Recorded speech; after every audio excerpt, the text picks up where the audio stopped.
Ladies and gentlemen, today we're going to do what I would consider, I guess you might want to call it the information channel for today.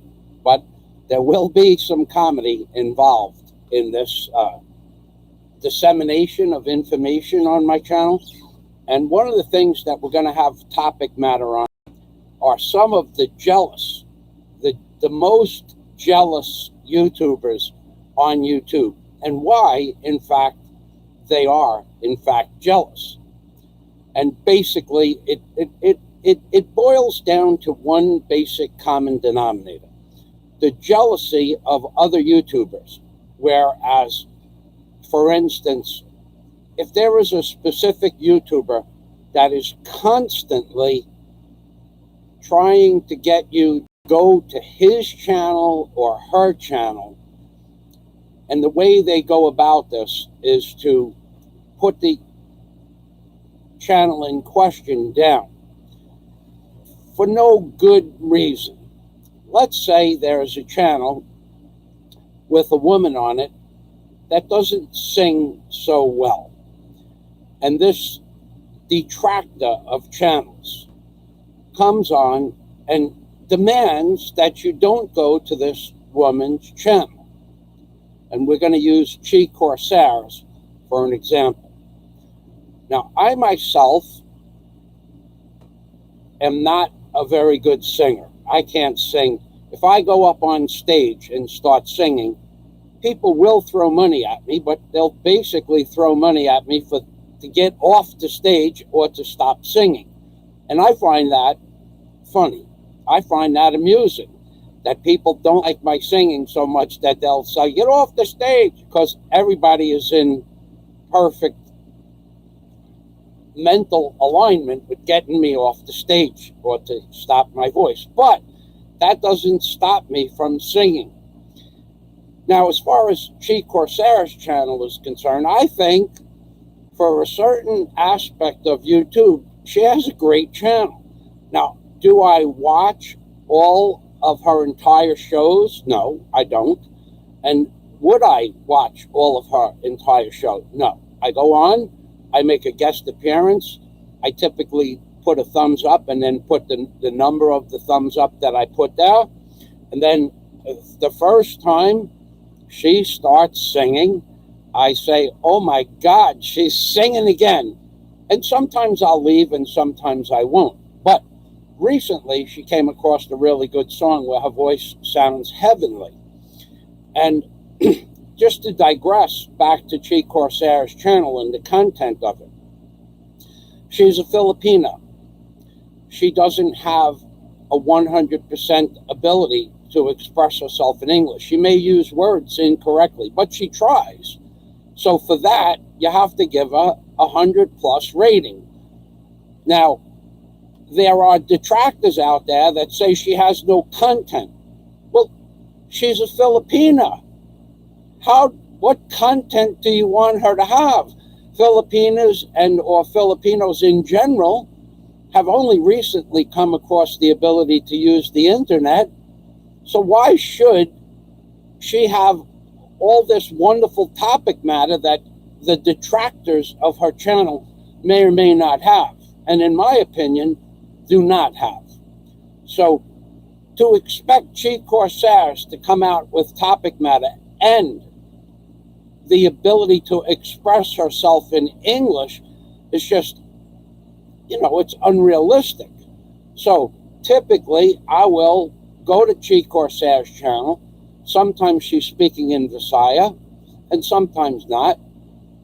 Most of the topics I'm not interested in, but she has a different following. But to be so envious and jealous of another YouTuber that is trying, she's trying to make a name for herself. And in fact, 5,000 subscribers in 5 months is a pretty big splash in the Philippines vlogging genre. So anybody that detracts from Chi Corsair's show because she doesn't have 100% understanding of the English language, or because she can't articulate concepts in English, and tries to say to people, why do you go to that lady's show? She wears blouses that show cleavage. Yeah? And what is exactly the point? What exactly is the point? Most of the men that are coming to the Philippines or wish that they could come to the Philippines or are planning to come to the Philippines want to look at attractive women. And or more specifically, if you'll go onto any of the dating sites, you will see that the women with the larger cleavage have more potential dates. Okay. Now, personally, that's what I have noticed in the past. Before I met Daisy May, trying to meet a woman with that was well proportioned, what they call here in the Philippines a Coke bottle figure, was a little bit difficult. So, and that is because men enjoy looking at attractive women's bodies. It's a basic common denominator among all men. Any man that puts down cheek corsairs because she's well endowed might be less able to understand what real men like. So that's my opinion about people that are going around on the internet saying that their channel, specifically, quote, their channel is the only channel with information on it. And then talking about everybody else's channel on the internet and telling you, don't go to this channel and don't go to that channel and don't go to this channel, and then giving reasons. I think that shows a sign of jealousy. It's certainly disrespectful to the other channels. Now, have I done that in the past? Well, I can tell you that just several months ago, I created a video for people that were talking nonsense about Daisy May. And when I did that, I did name a few names and asked them to stop. And within 24 hours, those people stopped and I took the video down and it was a done deal. But I'm not going to let people talk bad about someone who doesn't deserve it, especially if it's not true. But you have other channels that create stories about third-party channels, and I think it's because of jealousy.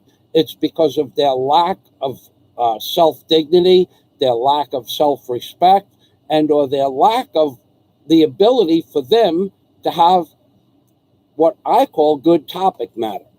Okay, and it's because of their lack of general life experience. So you'll have people making fun of me, which is where this is going. Wait a second. We see some, I just noticed the comments. Jack Thompson. Jack Thompson, aka the Fence Jumper. He's back on my channel. Yeah, Jack. How you doing today, Jack? Now, Jack is going to be a major integral part of today's show because Jack Thompson is a builder, an actual builder from the ground up. Foundations, vertical columns, horizontal beam boxes, log cabins, doors, windows, lofts, roofing, siding. Jack is in and around the 60-plus age or 60-minus age and still climbs ladders up onto roofs with bundles of shingles. So Jack Thompson has been called many names recently, and more specifically, a fence jumper. By who called Jack Thompson a fence jumper? Well, I won't name the channels because I typically don't name other people's channels. But Jack Thompson has been called a fence jumper by at least 2 people. And I know this because somebody comes onto my channel and leaves a comment that Jack Thompson is on another channel commenting on another channel. So first, one of 2 questions. Why would I care where Jack Thompson goes? Number 1. And number 2, why should anybody else care where Jack Thompson goes? Jack Thompson has not only been my friend for a very long time, he is a member and a large donating member to my Patreon account. And not only that, we've got to go to the third one. Jack Thompson has wired me monies for the Church of Christians Plus. Okay, so why would I care if Jack Thompson is tooling around on another channel? I can't be on YouTube all day. I have things to do, places to go, people to see, like swimming. Like yesterday, I heard about the hat. Yesterday's live show was cut short because of bad internet connection, but I might just do that show over because I thought it was a great comedy topic matter. So oh my God, we have TLO Barton. Shout out, Jack Thompson. Shout out to TLO Barton. Now there, if you want to talk about fence jumpers, TLO Barton is a fence jumper. I guess you could call him a fence jumper from heaven. He has jumped from one channel to the other, to the other, to the other, to the other. And why would I care where Jack Thompson or TLO Barton or Pedro Rojas Cervantes, why would I care where they go? Why would I care if during the time that we have to get to know one another back on Facebook, if you have Facebook friends and your childhood friends, why would I care that Jack Thompson, TLO Barton, Pedro Rojas Cervantes goes to anybody else's channel? Why would I care? Why would I care even if another channel is designated as a hate channel? Let's say nobody is on YouTube except the people that specific people call hate channels, which may or may not be true. But why would I have any problems with them going to a channel and being able to do something with their time that they have during the time that we are going through now, where we're limited to what we can do? So why would I put out a negative connotation towards anyone? Yep, TLO Barton, you're welcome. Why would I put out a negative connotation towards anyone or anybody else's channel? Everybody is sitting basically in their own little domain with nothing to do, nothing at all to do. Nobody has anything to do. So social media is a perfect outlook, out expression, an outward expression of oneself.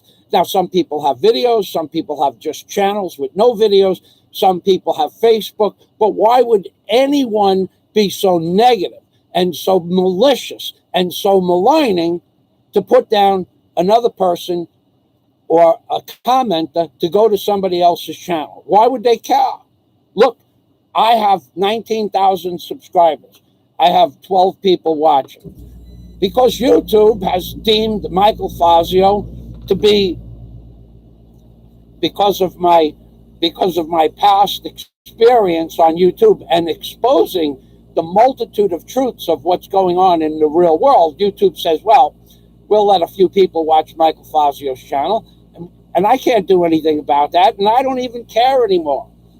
The things I have told you people for the last 10 years, that other people, I'm going to give you an example of something. TLO Barton says, thank you, Fazio. And thank you, Jack Thompson. And Jack Thompson says he plays the long troll. He's like Paul Newman of YouTube. He plays the long troll, the long con, they call it.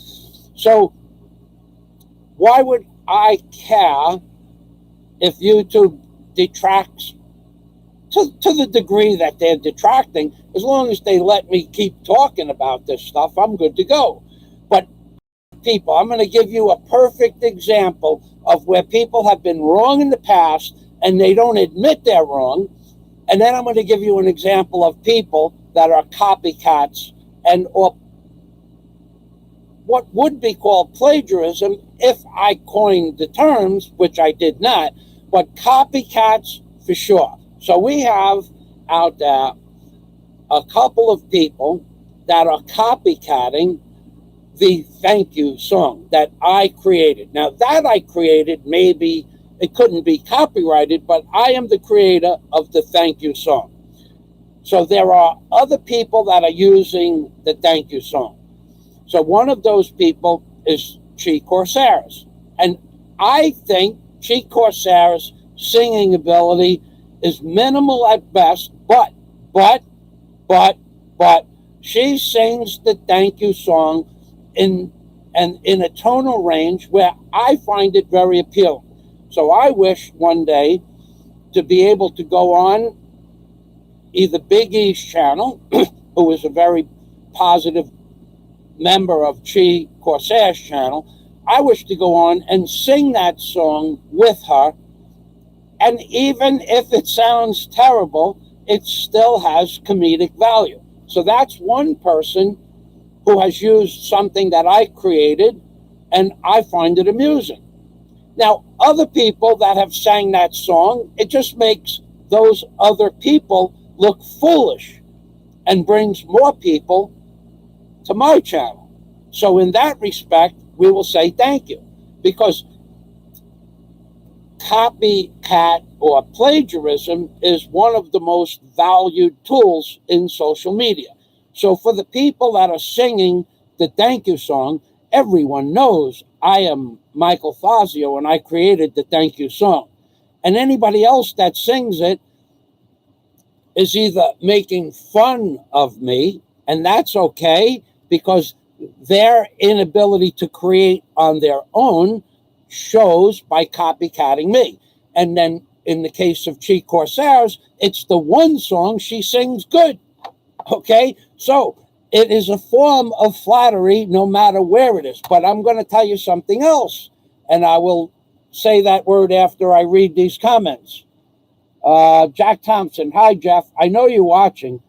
Now you have content for your next live stream. Don't forget to donate to the church on your way out. Yeah, baby, I hear that. Jeff is also commending people to come to my channel. Not demanding, but by inferring that my channel doesn't have any good content, it makes people come to my channel. So we have to give Jeff, shout out to Jeff. Now, I could say negative things about Jeff, but I won't, because I don't typically try to do that. I try to shine some light on people's negative qualities. Now, not all. So we're going to talk about a negative quality that has been spoken about Michael Fazio and how foolish Michael Fazio is right now. So let's digress back in time from now backwards.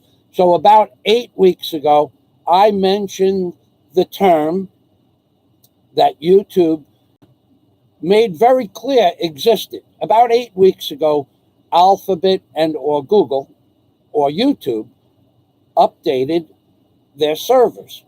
Now, some of the qualities of the updated servers were positive, some not so much. Some have to be figured out, and some are not easy to figure out. Now, I have a reason why I think they're doing that. I think they're doing it sometimes just to give people extra money for creating programs. That would be the positive side. The negative side would be that they're making it more easily available to gather people's information. That would be the negative side. However, YouTube changed not only its policies and its way to load videos and how to load videos and the different apps that are available for loading things, they also changed what is called an algorithm. And an algorithm is basically an artificial intelligence that picks up on certain words, certain pictures, or I'll give you an example. If a beautiful woman is in a swimsuit and she has large cleavage, well, the algorithm will look at that woman as a woman with a swimsuit on and will not give you, will not shut the live stream or shut the video off, because it doesn't break their guidelines. The content of a beautiful woman in a swimsuit to the algorithm is okay. But if you take the same part of that video and take the swimsuit off that beautiful woman, well, the algorithm is going to pick up that she has exposed herself as a naked woman on YouTube, and then you'll get a strike for that. So the algorithm has become more intelligent. It has grown. It is what has happened in the movie plots for the last 40 years. The computers have become smart. We have the wordsmith here. Let me just finish this one topic matter, please, Scott Del Fuego.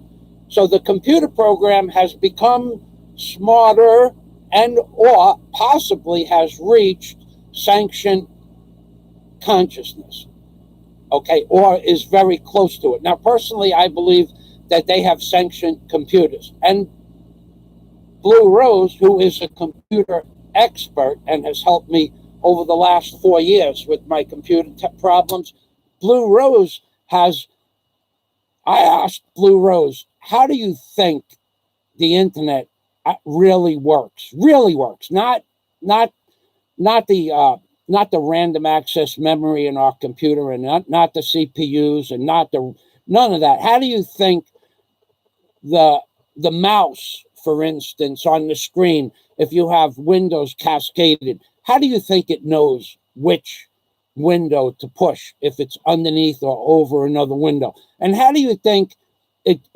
processes 10 billion pieces of information in a nanosecond? And Blue Rose, about 3 weeks ago, I posed this question to him because he knows, and I already believe I know. Blue Rose said that he believes that beyond our computer technology and beyond the internet is one supercomputer that controls everything, that understands and interprets everything, and it's more advanced than we could comprehend. And me personally, I have no problem with that answer. So 8 weeks ago, I posed the word algorithms on YouTube. I posed the fact that the algorithms have changed and they are now capable of seeing things like if you show a piece of paper with cursive handwriting on it. Well, 20 years ago, the algorithm would not know what that cursive handwriting said, but now it does because it has grown. And I was ridiculed and mocked and challenged on whether or not an algorithm even existed. And now you have that same detractor who has a limited understanding of just about everything he talks about. You have the same detractor making videos about algorithms. Does he give me credit for that? No, because he's not able to see the greatness of my achievements in life and the greatness of my understanding about things, especially when it comes concerned to the algorithms. I am one of the people that knew algorithms existed back in the 1990s. Okay, now, who else knew about what an algorithm was back in the 1990s? Well, I did when Yahoo used to have articles on the news, and they segregated myself from my friends, which I had so I would put out a comment and get 40 or 50 replies on a string of comments that might be 1,000 to 2,000 comments long. And then in one day, all the computer programs started getting scrambled. You'd go to an article and it would link you to something else. And then the next day, the only people that could see my comments were the 5 or 6 people that I communicated with via email, because the algorithm back in the 1990s was aware of my Yahoo email communications. And then on the articles that they posted in Yahoo News, I was only connected to my Yahoo email people that I talked to via Yahoo email. So I knew the computer read my email, and I talked about this in many videos. You have no understanding. You people out there have no understanding of what's going to happen next. I have constantly told you what the future would be. I have consistently explained to you how things were going to work. I have consistently explained to you what's going on a subliminal or a non-conscious level, not just on the internet, but what was going to happen, what was planned to happen, what was intended to happen before the Great Pyramid was built. You people have no idea why the Great Pyramid was put on the dollar bill. But to put it succinctly, the Great Pyramid is the beginning period in time. I wrote about this in my book, Angels on the Ark. It represents the beginning of a period in time. That's on the left side of the back of the dollar bill. However, on the right side of the dollar bill is the Indian chief. You can see this on my homepage. And that represents the end of times. I have told you consistently for 10 years in my videos that the world as you know it, as I know it, as we know it, is about to cease to exist. I have made many videos that people call conspiracy videos and theories. I have made hundreds of videos telling you that eventually the things that are occurring today that I will not mention because of the algorithms, what is everybody is experiencing today, right now, today, where you are, sitting in your house, unable to go to the store, unable to travel freely, unable to move around in your car, unable to go to the beach, unable to go swimming, unable to go into your own backyard and have picnics with your own family, unable to sit next to a family member on a bus. You have to sit 6 feet away, unable to utilize the internet as you wish, unable to put your children, wait for the next phase. Just wait for the next phase. Wait until they implement the mandatory injection of certain chemicals into your children before they can go back to school. And then I will give you a list of videos proving to you that that would not be a good choice. But you don't have a choice because you people are stone stupid and you're not paying attention. As my friend that just walked by my house and I spoke about, who I've known for 5 years, him and I had a conversation for less than 2 minutes, and we both agree on what's going to happen next. And you are not going to like it. You're going to be put in a position where you have to send your children to school. And if you don't send your children to school, you'll be put in a position where you can either be arrested or your children will be taken away from you. It's going to happen. I'm telling you, it's going to happen. Trump told you it's going to happen. You don't understand. When you listen to Mr. Trump's great speeches, he said this experience, without using that word, was a preliminary step for protecting ourselves from future flu epidemics. You stupid people did not listen to what Mr. Trump said. Mr. Trump said that in the future, even a problematic flu, will be looked at as what's going on now, and the measures that are taken right now will be implemented at the first sign of the seasonal flu. You people are too stupid to understand that Mr. Trump has told you what he's going to do. So therefore, you're put in a position, you have children, they have to go to school, or your children will be taken away from you. It's going to happen. It happens every day. And where do the children go? They disappear under children's protective services. They may be adopted out to other parents. And in addition to all of that, you can go to jail. So now you're going to have children that are forced to have mandatory injections. And if you don't go along with that, then you can be placed in jail and your children can be taken away from you. Now, I've told you this was going to happen in a video I have up on my screen. And if I even turn my mobile camera around and show you a picture of that video, my internet will cease. My internet connection will be terminated for, just for this show.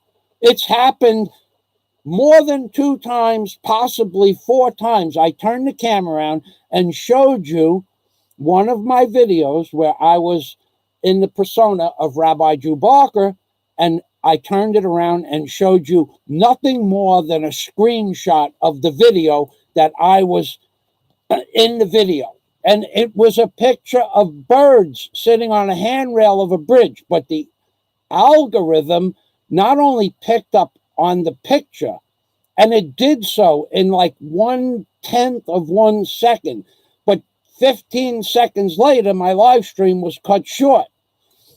I told you the algorithm has learned and is now probably self-aware. I can't prove that, but I can tell you this.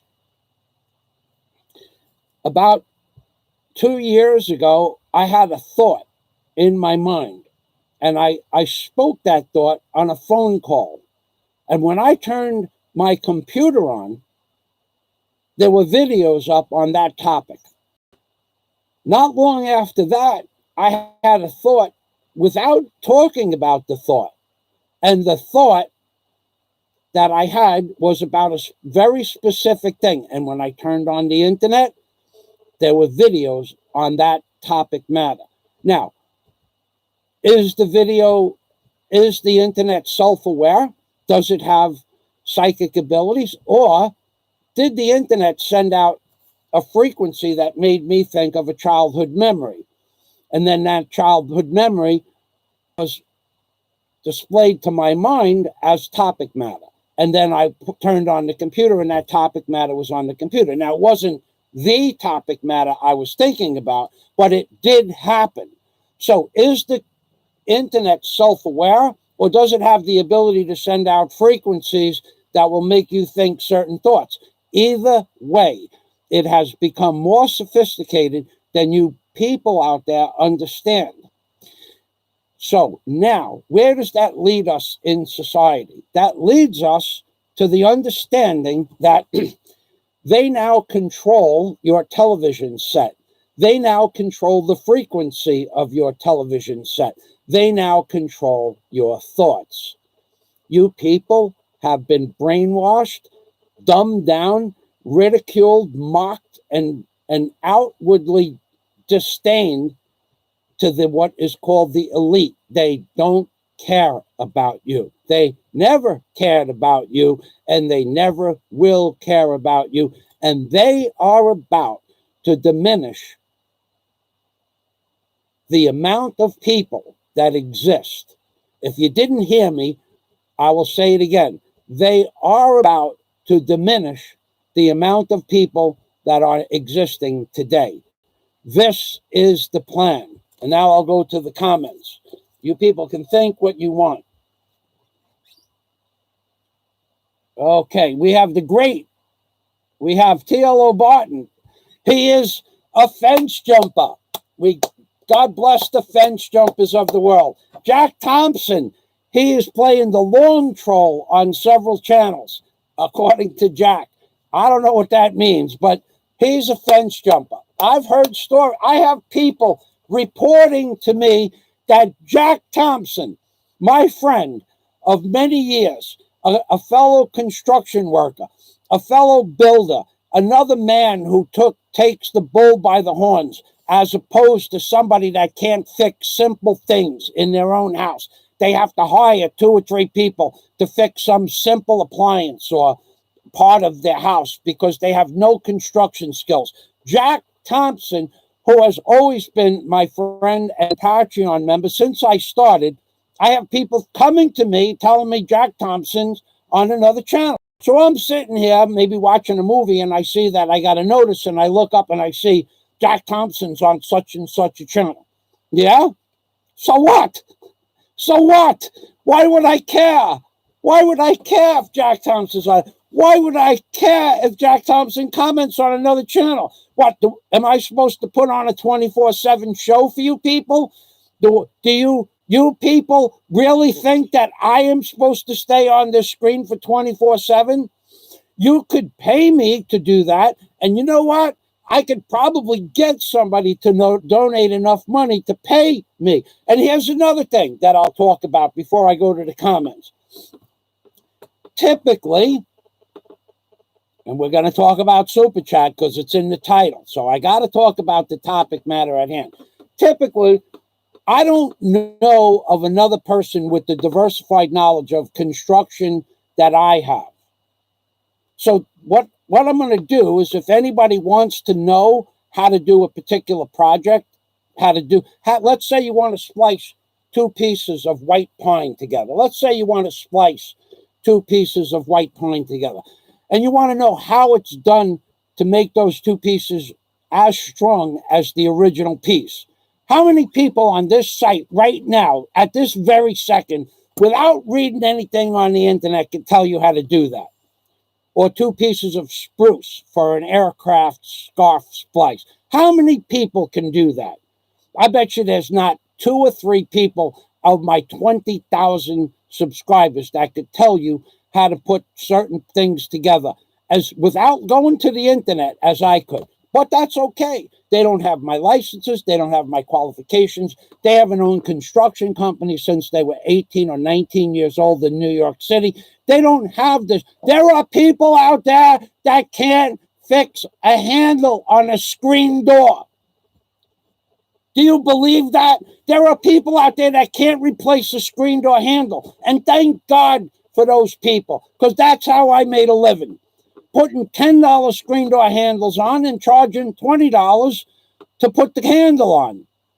I would get $30 for about 40 minutes work. Thank God there are people out there that can't fix a screen door, because that's what made my living. So let's go to the comments, and we have comments. Okay, we will not entertain troll comments. Blue Rose is here. Welcome to the machine. John Escape is here. Welcome to the machine. Scott Del Fuego, the wordsmith.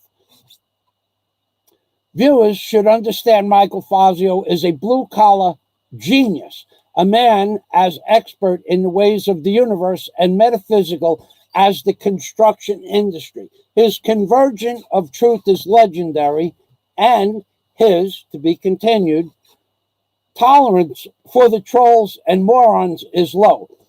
Glean the knowledge available gratefully, but don't test his patience, as he doesn't care what you think. He never cared what you think, and I never will care what you people think. When I put on my show yesterday, which would have been one of the most classic shows on YouTube, had it not been shot down with bad internet connection, I found God under a rock in the ocean. That is creative genius. That is genius that no one else on the internet can do.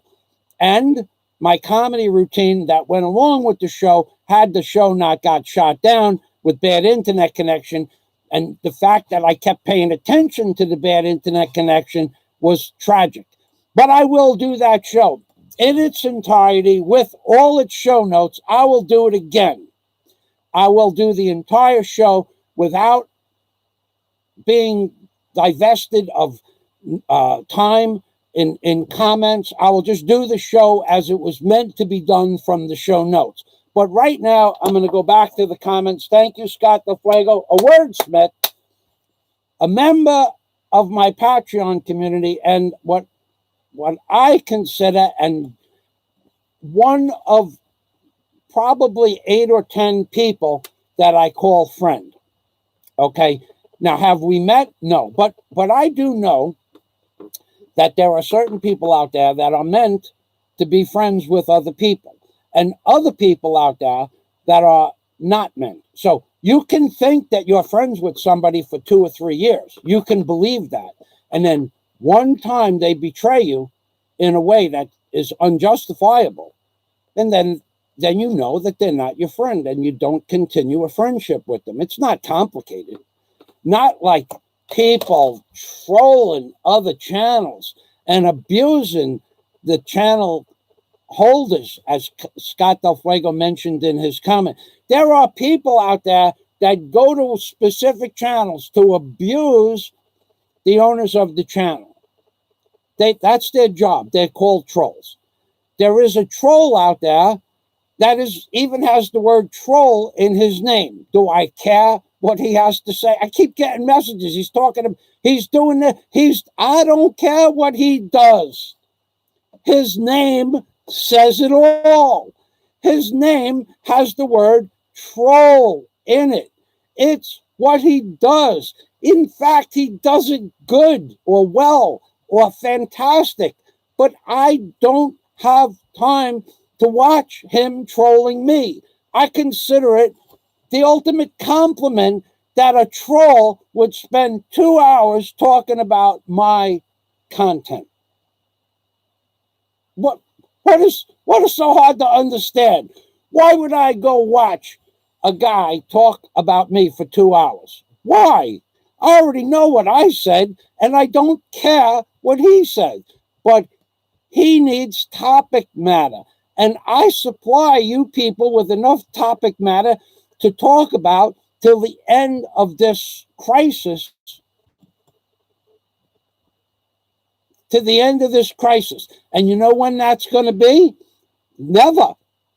I'm going to tell you that it's never going back to normal. Your lifestyle, what you knew existed 3 months ago, will never be the same.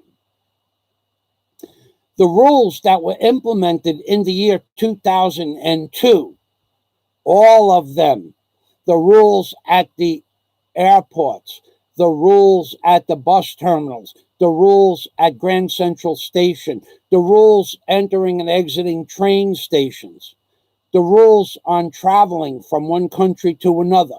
Were those rules ever removed? Were they ever removed? No, they weren't. They were never removed.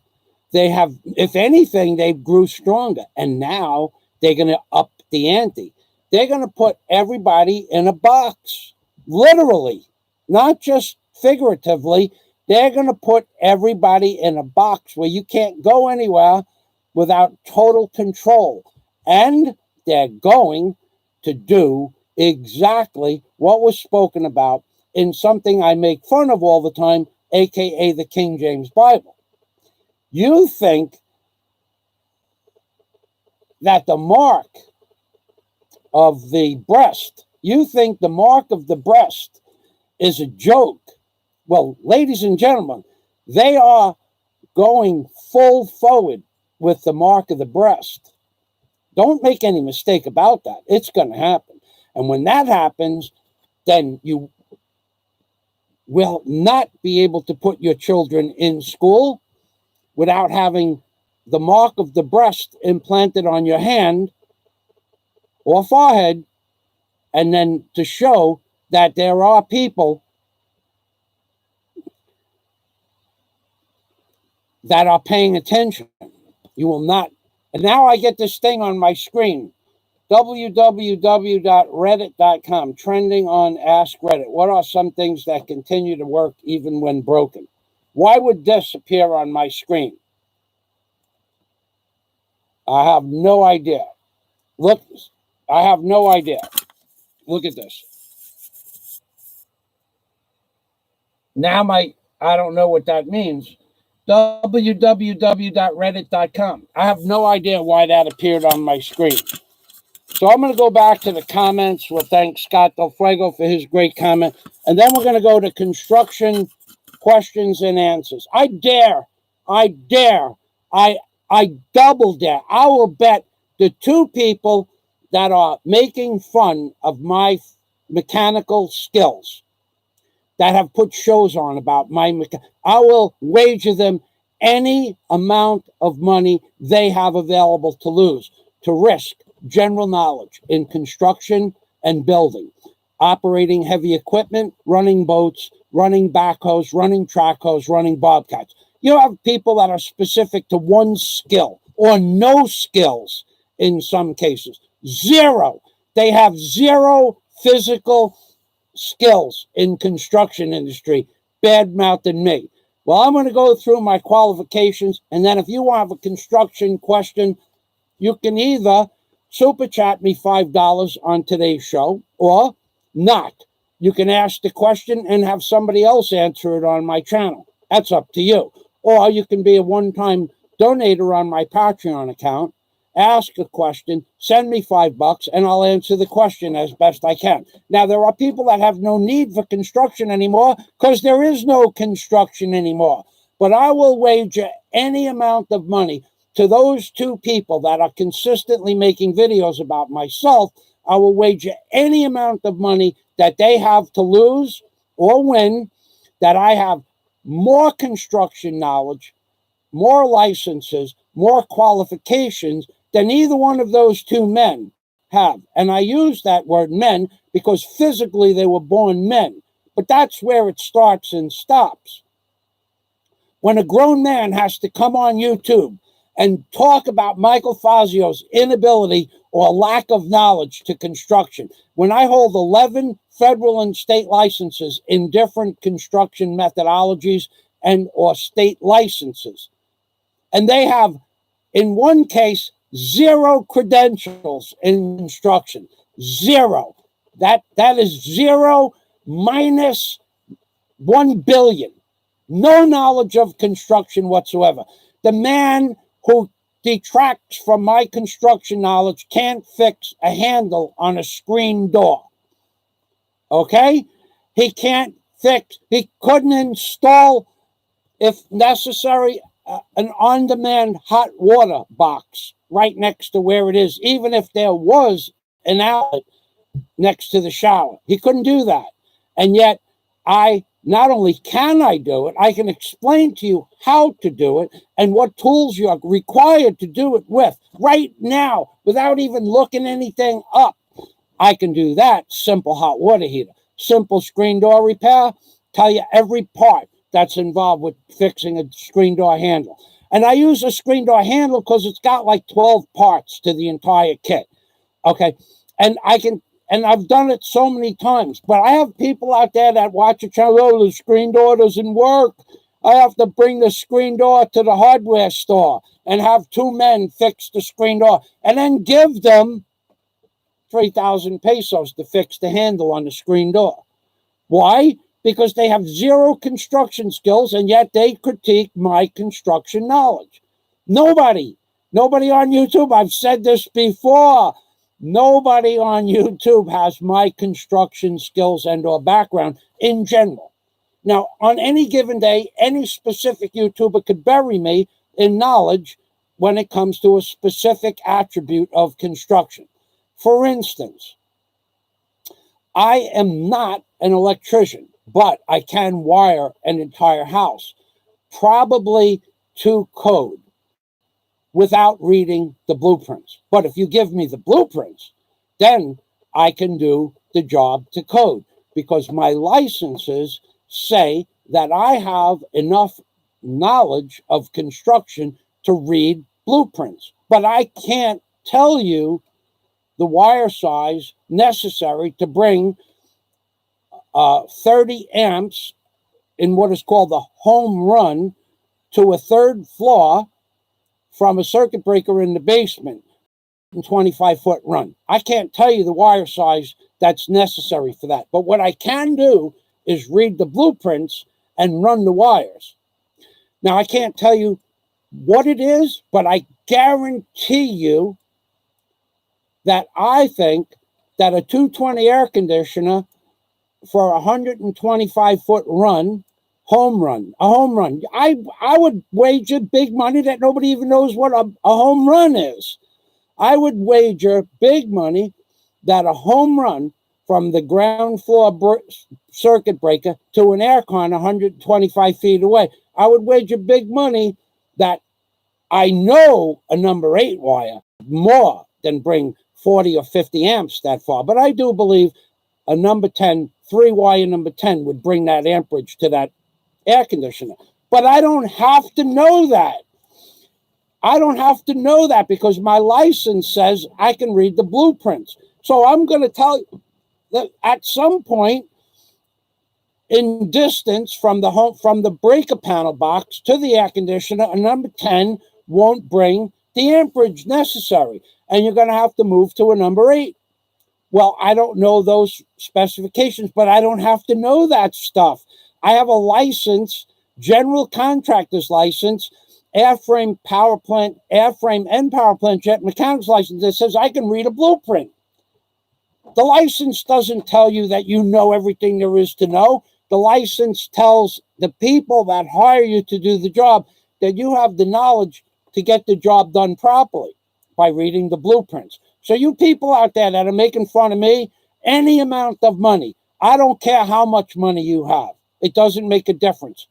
Anything that you're willing to risk and lose when it comes to the two people that are making videos about me, which are pretty much complimentary because it shows their ignorance.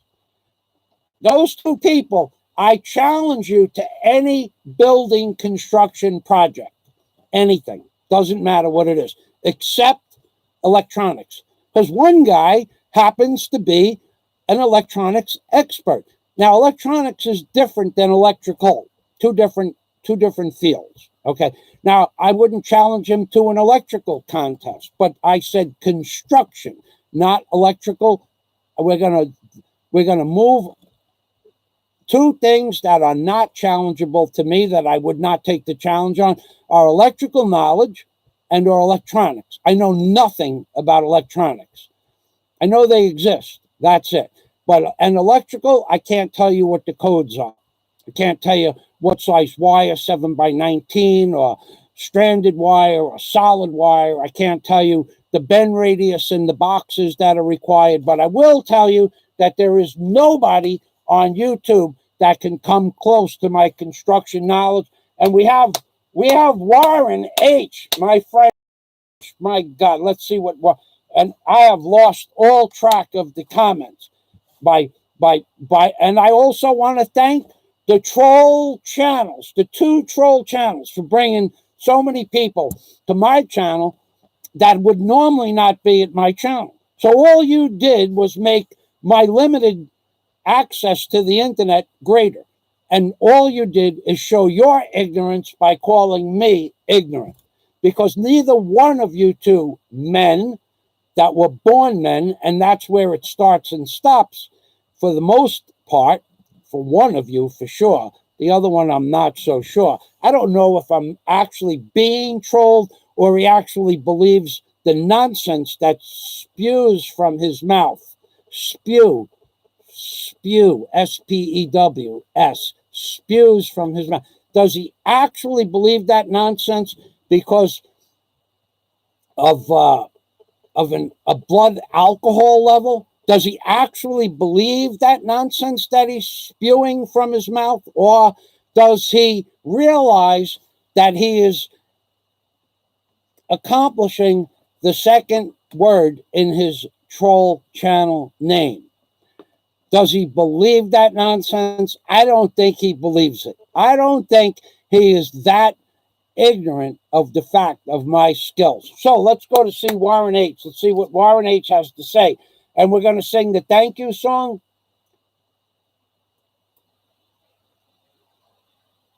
Wow, Jack, I didn't see. Okay, I apologize. I apologize, Warren H. 2 bears, amen. Hello, John Escape. Jack Thompson, Pedro, this channel encourage all. There are doctors. Okay, Jack Thompson says, Pedro, this channel encourages all. Okay, so let's just talk about Jack Thompson for a moment. Jack Thompson is a builder, but Jack Thompson and I have conversations about the English language. And Jack Thompson, he is not the wordsmith, but Jack Thompson has given me knowledge about the English language that I've either forgotten or never knew. He actually knows the beauty of the English language, and it abhors him to a degree that you can't comprehend when some idiots on YouTube don't speak the English language properly. It absolutely gets his goat going when he has people saying the wrong connotation and using the words in the improper syntax of the sentence, or absolutely no grammatical correctness at all, or words that don't even exist. And for the person to believe that the word exists, Jack Thompson goes insane. So Jack Thompson says, Pedro, this channel encourages all. There are doctors, there are lawyers, there be lawyers, and politicians, and people of the political background, as well as blue-collar folks, and this by far is the best channel in the community. Some folks to get it. That's right. I have often said I have the best Philippines channel. Now, do I have the biggest following? I would if YouTube didn't censor my channel to the degree it does. How is it even possible that you get some worthless channel with worthless content where a guy walks down the street and says, oh, look at that store. He has 58,000 subscribers, 60,000, let's just say 60, and he gets 10,000 views on some worthless 7-minute video with no content.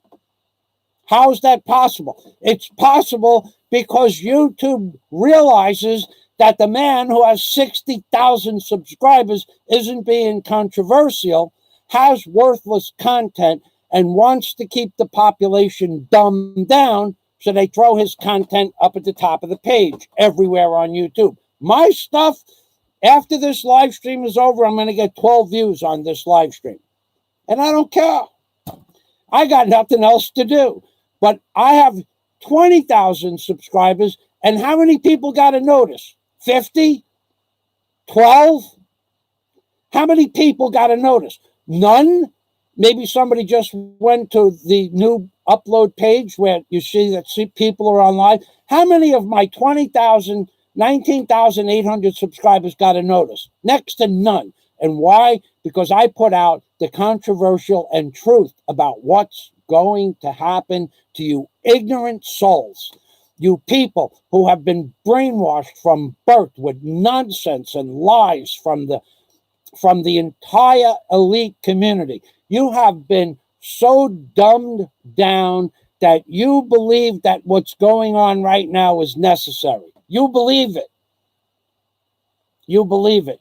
That's how stupid you are. Now, there are people on my channel right now that could tell you that I am correct, but they can't. Why? Because of their position in life. But they will 100% know that what I just said to you and what I have said to you is going to happen to you. You people are going to be put in a box, and you don't believe it? It's happening now. You have been put in a box, you stupid, ignorant subscribers to the nonsense of the world. You are in the box called your house, called your room, called your safe space. You're in a box right now. They have programmed you to agree with being in a box. And now the next step is to take even that away from you. Why do you ignorant people out there not understand why they have put you in a box but given you the ability to have food? Because they are moving to the next level of the plan when they take even that away from you if you don't get the mark of the breast implanted into you don't have a clue what's about to happen to you because of your ignorance. And let's move on to the comments. Thank you very much. Okay, we have Louis Pagan Ponce, and he's an old-time commenter. The Rabbi, Drew Barker in the house, the greatest funny man in the Philippines. Just watch a video where Fazio does not eat airplane food. He prepared 16 sandwiches instead. I did do that. On my trip to the Philippines. Instead of eating airplane food, I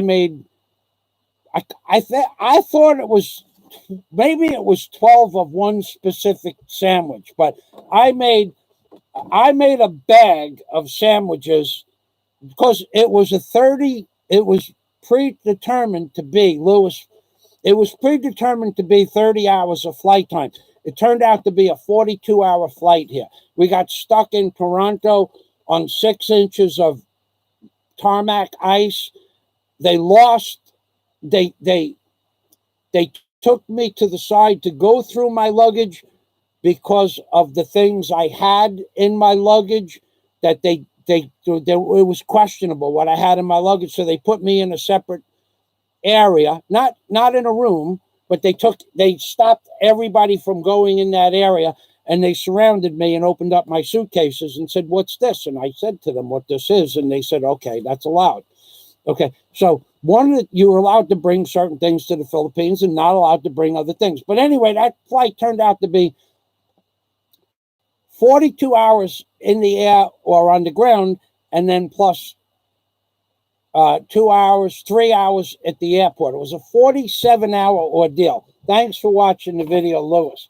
Thanks for reminding me. That was a funny video. And and so Lewis, you could give the name of that video if you want.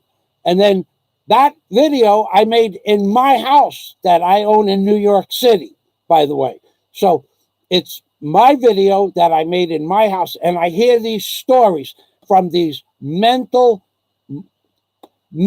deficient subhuman channels. The mentally deficient subhuman channels that I don't own a house in New York City. Well, that video was made in my house, in my kitchen, on my counter. Okay? So for the subhumans out there, the subhuman channel with no content, by the way, these channels have no content. They go on blah, blah, blah, blah, blah, blah, blah. 2 hours. I heard somebody abused me for 2. I heard the same person abused me for 5 hours, while each incremental minute his alcohol blood level went up and up and up and up. The more his alcohol blood level went up, the more he abused me. So exponentially, the more alcohol this guy consumes, the more abusive he becomes to me. When in fact, what has he ever posted on YouTube? You ask yourself this question. What has the man who has a blood alcohol level that's probably double or triple the legal limit, you ask him, what video has he ever produced? He showed one video one time of something that he said he built. And I believe he built it because of his knowledge of the materials. But what else has he done? Show me what else. Did he own a backhoe, a bobcat, a trenching machine? Did he own cranes, barges, pile drivers? He never owned any of that stuff. He's a blah, blah, blah guy. He drinks too much alcohol, in my opinion. And when his blood level goes up, he builds up my channel with his ignorance. So we thank you. Thank you. Thank you. Thank you for drinking too much and making yourself look like a complete idiot on YouTube. Salamat. Blood alcohol level. That's why I don't drink. Now, moving on. If I don't know who you are, I'm going to move past your comments because Warren, Yolanda is saying hello to everybody. Okay, I'm going to go right down to the bottom. I'm going to go to the bottom. And I want to see, Warren sent me a $5 super chat, a big amount of money from Brother Warren.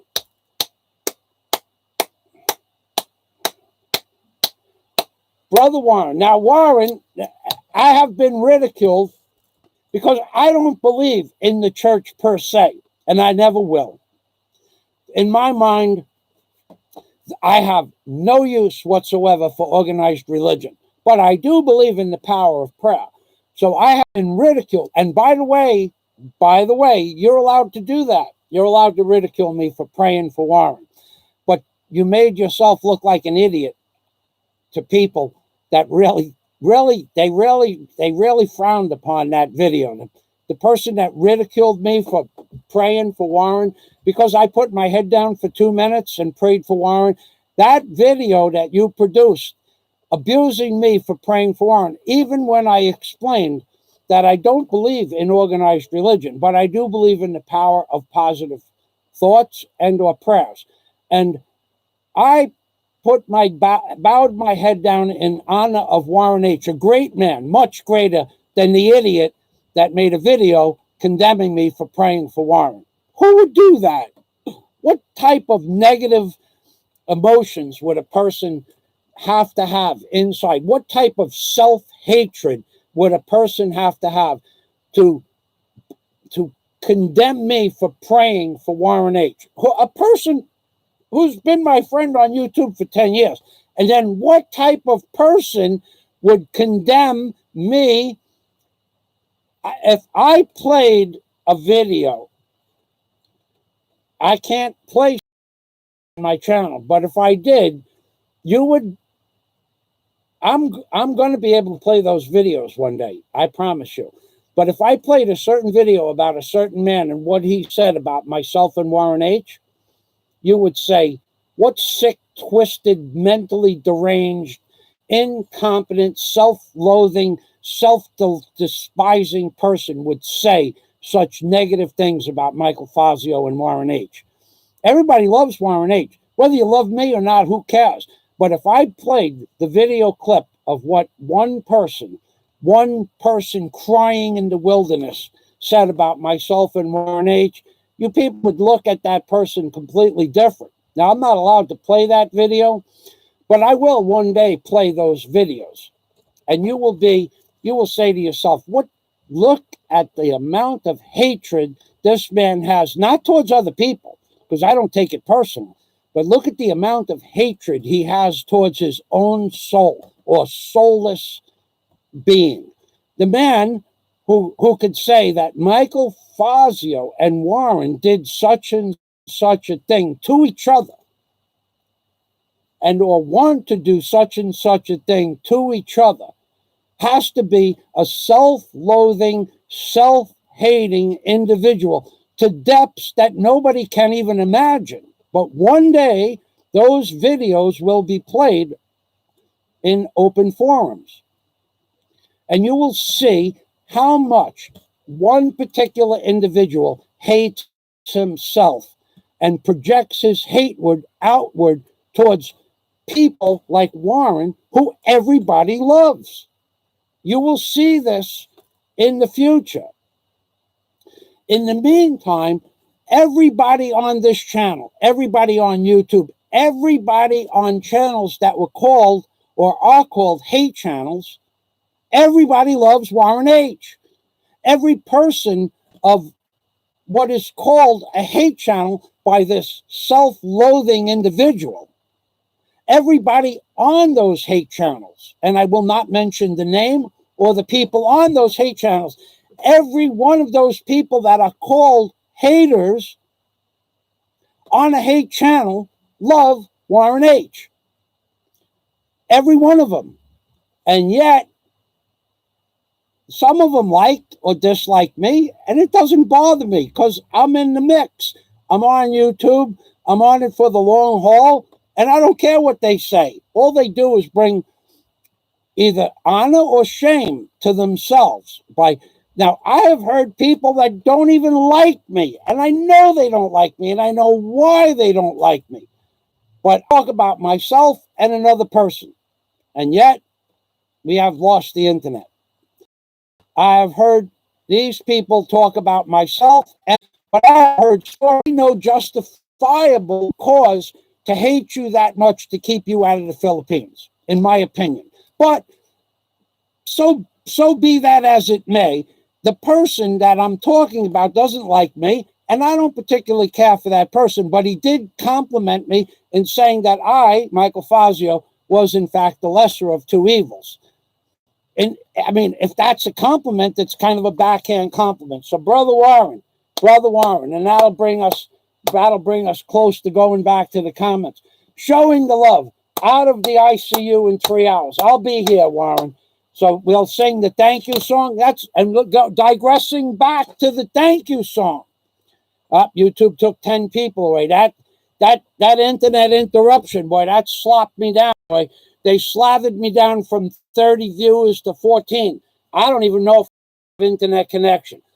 But we'll sing it down to 13. Thank you, thank you, thank you very much, Warren H. Down to 12.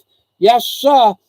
They slathered me down from 28 to 10 to 11 to 11 people. YouTube, you're not even allowed to say certain words, proving 10 people now, 10 people, that they are not allowed to talk about certain things. You are not allowed to talk about certain things. The algorithms diminished my view count from 29 to now 9. 9 people are watching. 9 people. 9 people are watching. They took 66% of the viewers away from my channel because I said a certain word. Because I said a certain word, they took 66% from 29 down to 9. They took away. And you stupid people out there don't think that the internet is paying attention to every word you speak. You don't think that they're censoring my channel because of what I say. You people are so stupid, you don't get it. You just don't get it. I said a specific word that conflicts with an algorithm, and they shut my live stream down for enough time to reduce it from 29 people to...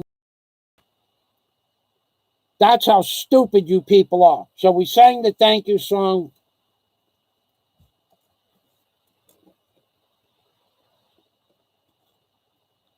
I won't even entertain comments that are not from my subscribers or my Patreon members. I just can't. Okay, I just don't have time.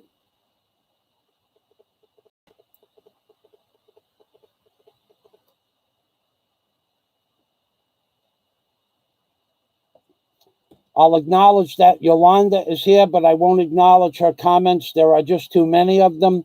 I can't say that word, Jack.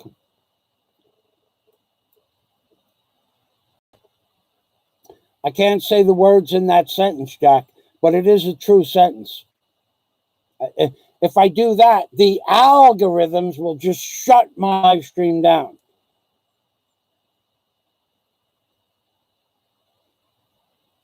Scott Del Fuego is giving some information out to somebody and telling them what to look to see if my information is correct, I would imagine. Jack Thompson says he has videos. However, he puts them as private because he doesn't want to be a public figure. And we have a troll here. Who is in the troll? I don't know. I'm not reading troll comments. I read one. Thank you for blocking that person. Then Jack Thompson said he is like a dog. He is everywhere. He is fence jumping. Jack Thompson is fence jumping to every channel. John Escape says, hello, Warren H. If you're watching, stay strong, my friends. Thank you. A lap joint tune says lap joint. I mean, Rockin' Tune says lap joint. What is it that you want to know about a lap joint? William, you don't have to leave, brother. You're not trolling.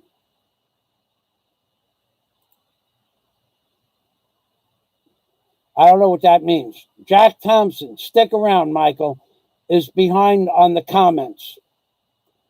Mr. Obama wants to control the world. He wants a one world connection with him installed as the dictator. Off comes the mask and death marches begin. Oh boy, can't imagine what YouTube algorithms is going to do for that.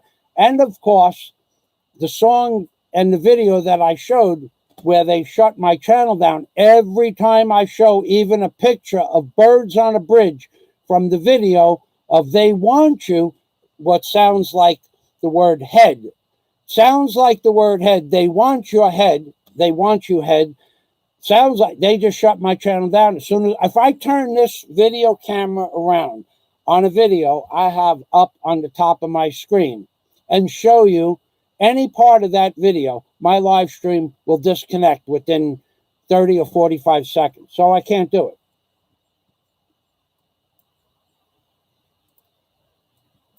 Two bears. Geez, two bears. Once you build a concrete block house, it's built. You can't reinforce it to build it more earthquake proof before you build the house. And that would be the last question. I mean, Two Bears is a construction worker, but and I give him the credit for being an actual man in the construction industry. But Two Bears says you have a concrete block house. How can you make it more earthquake resistant? Well, theoretically, it's not possible to make it more earthquake resistant after you build it. Now, it has to be built earthquake resistant from the ground up. And there's really no way to make a house earthquake resistant, because if your house is anywhere near a major earthquake, it's going to collapse. It doesn't matter what it's built out of. The only way that you could make a house earthquake resistant is before it's built. And you'd have to build a huge, giant concrete saucer under the house that was self-supporting, number one.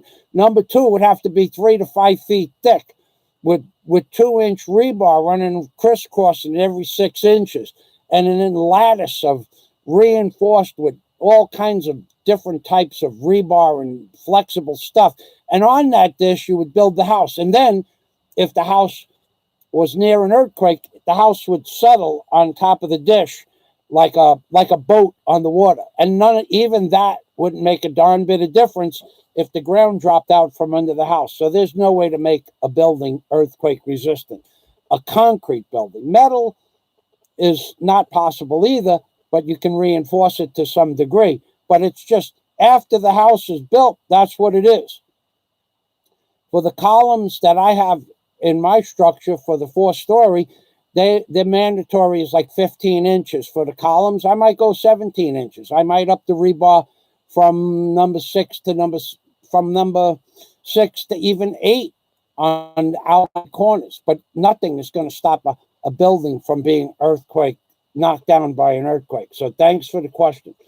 All right, so Jack Thompson says, my best contact is on Patreon. Thank you for that.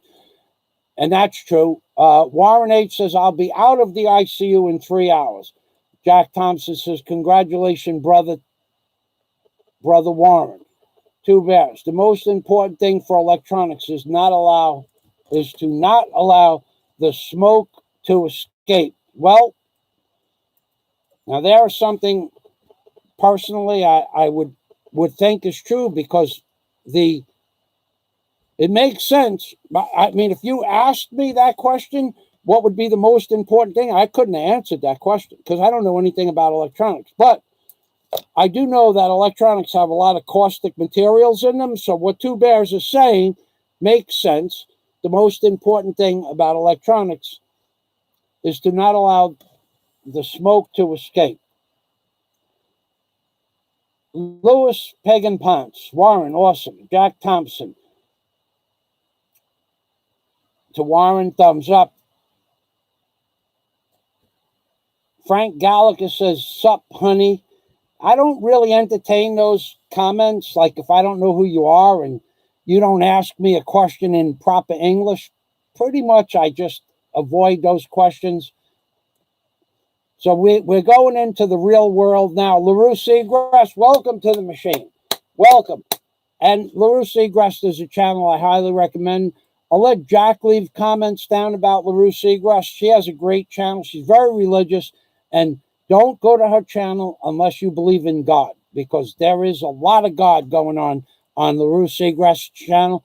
So if you're a firm believer in the Lord Jesus and the Bible, LaRue Seagrass is a person you wish to have. All right, somebody is going to have to remove Frank Gallagher. Is this live? Are you stupid?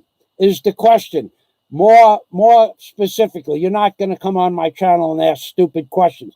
It's a live stream, with a live red line at the bottom. And if you're too stupid to understand that, you need to be removed from the question. You are just trolling my channel, and I will not allow that. Somebody tell Frank Gallagher, have a nice day, and escort him to the door. Thank you very much for stopping by, Frank Gallagher. Goodbye. Okay, that's what happens to trolls. All right, let's see what else we have here. Superman. Superman, you have no content on your channel. I will not talk about that topic matter. If you're too stupid to research it on the internet, then you're too stupid to ask the question on my channel, knowing that my channel will be censored, dramatically censored, to answer that question. If you are to go ask somebody else that whose channel is not censored, I dare you to go to that worthless channel with 60,000 or 40,000 subscribers on it. I dare you to ask that question on their channel, and they won't answer it either because they know their channel will be censored. That's why they get so many subscribers, because they're a bunch of two-faced cowards. But I dare you to go on to a channel with 60,000 subscribers, a Philippine channel, and ask about what's going on today and get a truthful answer. You will get nothing. You won't get a response. They won't answer your question. They will certainly never answer your question with any truth, and they will act like you're not even there.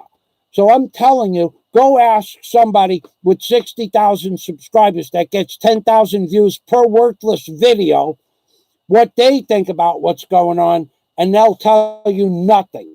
Don't come to my channel and do it. I already have been reduced as far as I need to be reduced. Go ask your stupid questions on some worthless Philippines channel with some worthless content. I'm going to ride my motorcycle to town. Watch this. 12,000 views. I go on a construction site and knock around with 25 guys, make them all laugh, make them all talk in their language, make them all giggle, and I get 130 views. Take your worthless questions about what's going on in today's society. Go to a Philippines channel, a big, successful so-called Philippines channel with this big, tough guy image that he got. Go to his channel and ask him about what's going on. Ask him. Go on there and post the name of a website that you know is telling the truth on his channel. See what happens. He will can you in an instant because he's not going to take part of any political or truthful videos. His common denominator on his channel is to earn money for his channel, and that's okay.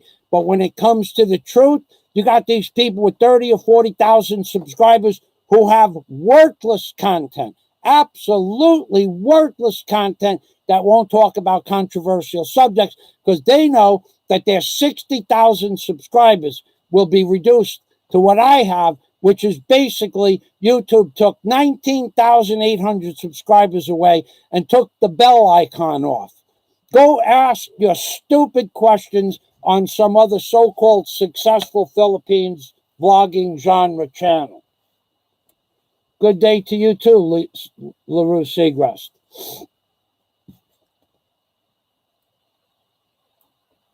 Pedro Rojas Cervantes, and he is on point. This thing is the equivalent of the magic in quotes, the magic bullet that ventilated JFK's cranium. Okay, see how he worded that? The guy is smart. And why did Pedro Rojas Cervantes say the magic bullet? Because everybody knows that the real story behind that story is not what you're being told on the internet. You can find out the real story, but you people out there are too stupid to believe the real story. I could tell you the real story about the so-called space exploration, so-called space explanation. Then I could give you the names of the so-called spacemen that went to a so-called ball as if it existed. in real life, the way they depict it to exist. I could give you the name of the channel, then my channel gets even corrupted more by YouTube algorithms. You people don't get it. You people have been dumbed down to the point, if I mention the things they put in the water or the sky, they'll shut my live stream down. If I show you the video of the things I mentioned 10 years ago, trying to warn you morons that this was coming, they'll shut my live stream down. If I mention the name of bloggers that tell you the truth about what's going on right now, they'll shut my live stream down. Okay? YouTube algorithm has a special place in their system. Now, to digress back, the idiot, 8 weeks ago, there was an idiot that said that algorithms don't exist and that I'm paranoid and delusional. And now that same idiot is making videos about algorithms and how they're hurting his views. So, who was right about algorithms? Well, I knew about this in the 1990s. So we have an idiot telling people that Michael Fazio is delusional because he talks about algorithms, and then the idiot contradicts himself and says that algorithms exist and that the algorithms are hurting his channel. So, is he an idiot for saying that I'm wrong to begin with? Or is he an idiot for contradicting himself and making me right? Either way, there's only one conclusion. The man is an idiot that before making a video saying that I was delusional about talking about algorithms, he didn't do any research as to what an algorithm was. He just let his mouth open up and a bunch of subterfuge came out of his mouth, demeaned me, demeaned my channel, demeaned my persona, and demeaned my ability to comprehend the internet, and blah, blah, blah for 3 days talking about my algorithms video, when in fact telling people that I was delusional and I was paranoid because I believed in algorithms. And now the idiot is making videos as to how algorithms really exist, proving me to be correct when I mentioned algorithms. Now, so what part of being an idiot does he not understand? Does he not understand to do research before he talks about another blogger? Or does he not understand how to look up certain words? Because I didn't create the word algorithm. I didn't create the algorithm itself. The word algorithm has been in the dictionary for 40 or 50 years. Could be longer. I didn't create the algorithm that controls the internet. I didn't create the concept of algorithm. I only talked about it. And some idiot went on telling people I was paranoid and delusional about algorithms.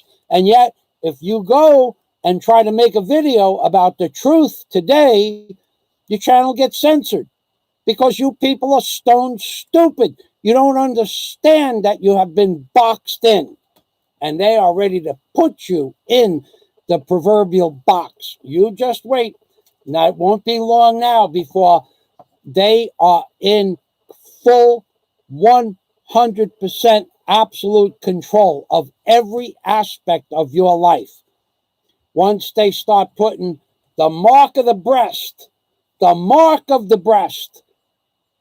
into your hand, then you will be in an inescapable box. Once they tell you that it's mandatory that you take this particular chemical that's mixed in with that particular chemical, even though a small percentage of those people that take those chemicals are going to fall down and collapse within 3 hours and possibly die from the injection of those chemicals, they will tell you that's an acceptable limit.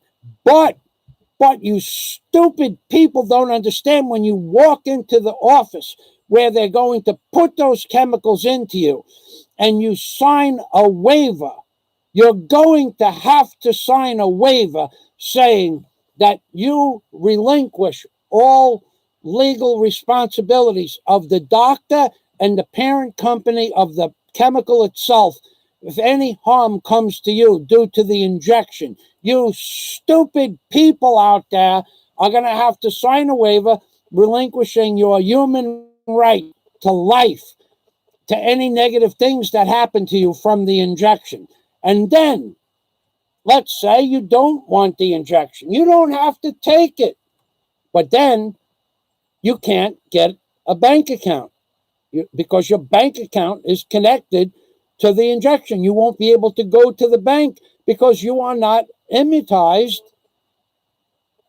to these harmful, so-called harmful things. So you won't be able to go to the bank. Your credit card won't work. You don't have to take it, but your children have to take it, and they're even more susceptible to these chemicals that they pump in. 25 chemicals, 25 times they stick something in your kid's arm with something caustic in it before the age of 5. And now autism is 1 in 50. And 30 years ago, it was 1 in 10,000. And you think these freaking chemicals are helping you or your children? You people are stone stupid.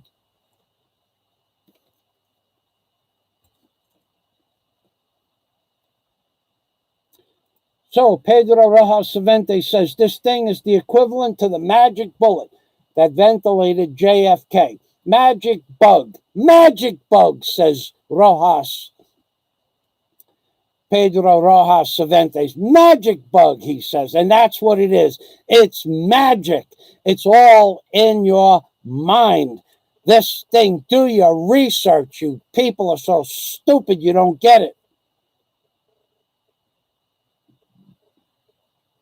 I'm trying to get down to the comments.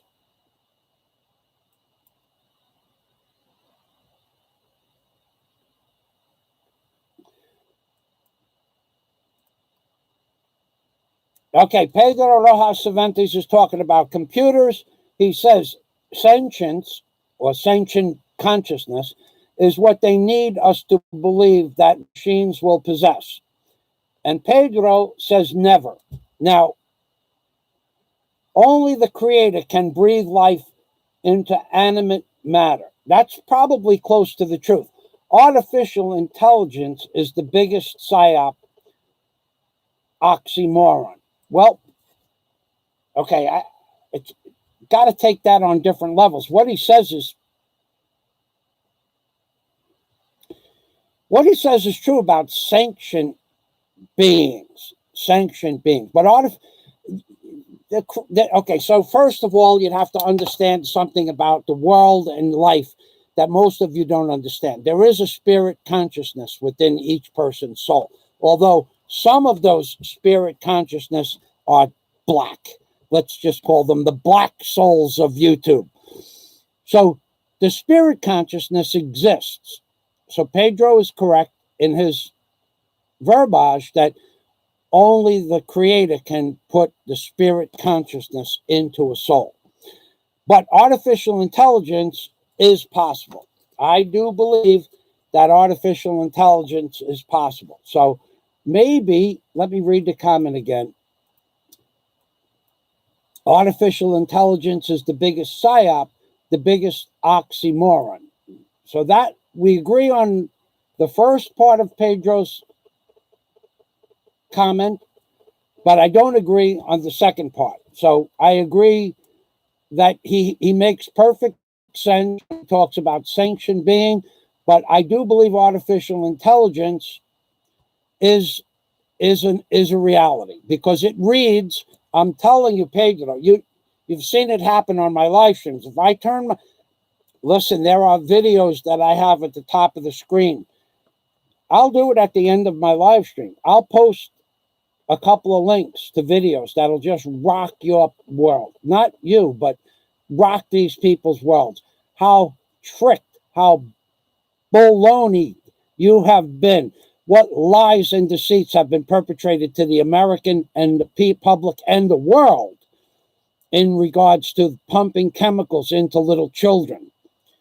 I actually talk to people that believe that when they pump these 25 injections into their children that are under the age of 5, that this is a good thing somehow. When in fact, it's reducing the life expectancy of these children by 20 or 30 years.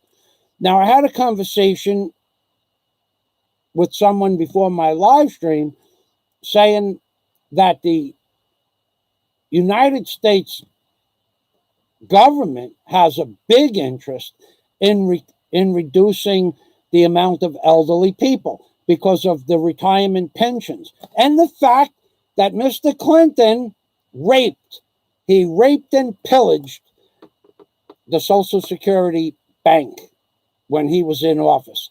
He used it for wars, he used it for this, he used it for that. He stole trillions of dollars or hundreds of billions of dollars from the Social Security pension fund that was never replaced. And that's why they're reducing the population of the older people. They can't keep up payments. It's just simple economics. They can't keep up the payments. So now they'll bankrupt the entire country so that you'll believe that this thing that they created, the magic bug, as Pedro says, you'll believe this story because you people are that stone stupid to believe this stuff. On to the next comment.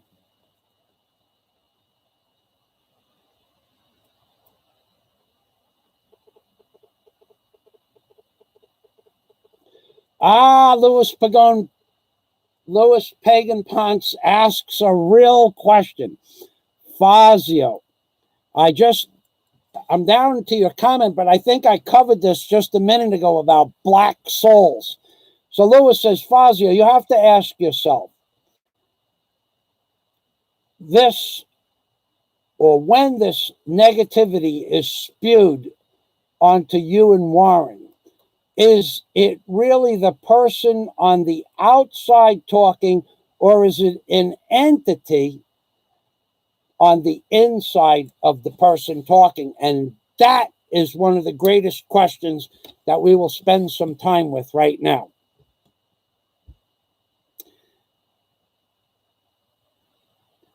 You people don't believe in the possession of the soul by what we call a satanic or what Star Wars calls the dark force, the dark side. You people don't believe it exists because you have no spiritual understanding the way the universe works. But what Louis asked was a question that was way over most of your pay grades. He asked a real question about the entity known as Satan having the ability to take over certain people's consciousness and or souls and spew their hatred to people like myself and Warren, who it's unjustifiable to talk about myself or Warren like that has been spoken about to us in the past. And believe me, there's going to come a time when these commentaries, as they're so called, and or belief systems that Warren and I have done certain things or want to do certain things to each other, that's going to come out. It's going to happen. One day it's going to happen.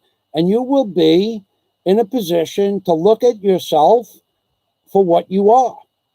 And Louis Pagan Ponce asks the question, do you have a black soul? That's what he's asking. The person that I spoke about,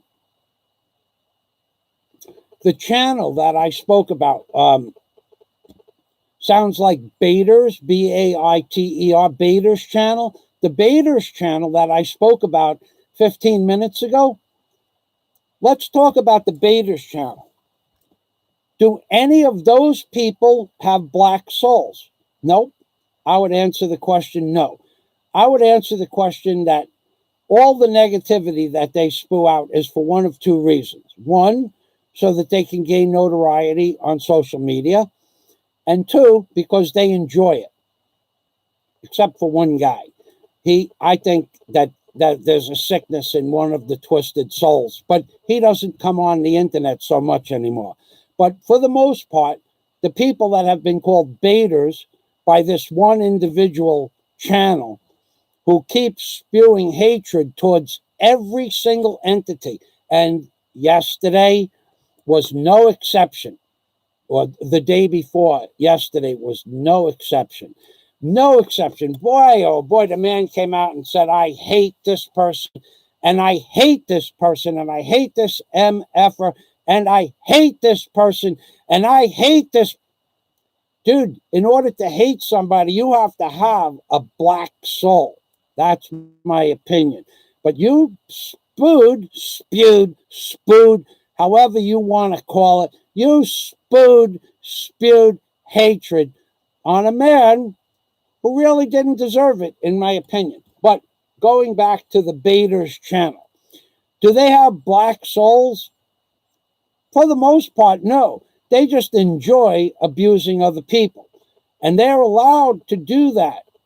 They're allowed to do that. You can't have them arrested for talking about you when they're just having fun on YouTube. You take everything so personal. You take everything to heart. You take everything as if it was directed towards you. And some of it is, and some of it isn't. But you can't go on and on and on and on every single day spewing hatred, talking about this negative thing and this MFer and this guy I don't like and this guy I hate, or this guy hates me, that guy hates me, that woman hates me. Why do you have to ask yourself the Louis Pagan Pons question? Is there the possibility of a possessed soul on the dark side, as it's spoken about in Star Wars? And you have to come to only one conclusion. I'll leave that up to you.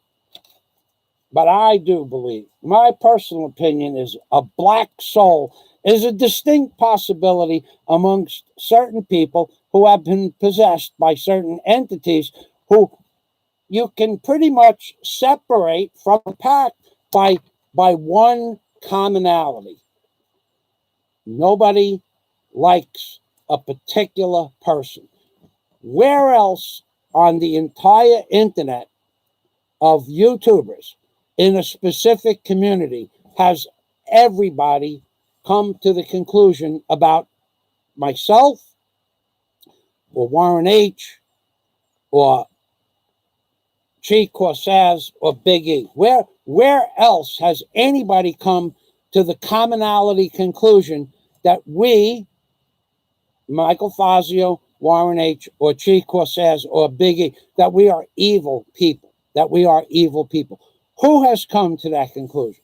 People goof around about that topic. People touch on that topic, but they know that's not true.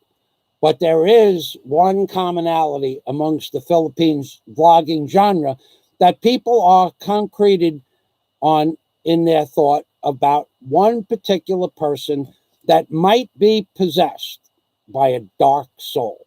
And it's not me. I didn't say it. Other people have said it. But I'm telling you that there are people that have come to that conclusion. And why?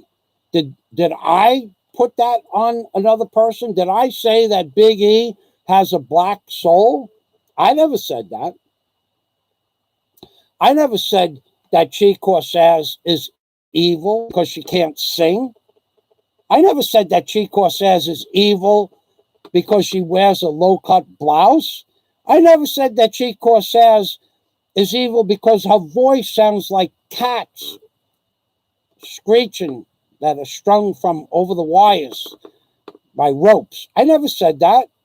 I don't like her voice, but I wouldn't go so far as to say that Chi Corsairs is evil because she makes Super Chat and she doesn't deserve Super Chat. She deserves Super Chat. If she puts on a show and gets Super Chat, she deserves it. How stupid can you be? YouTube is about creative shows.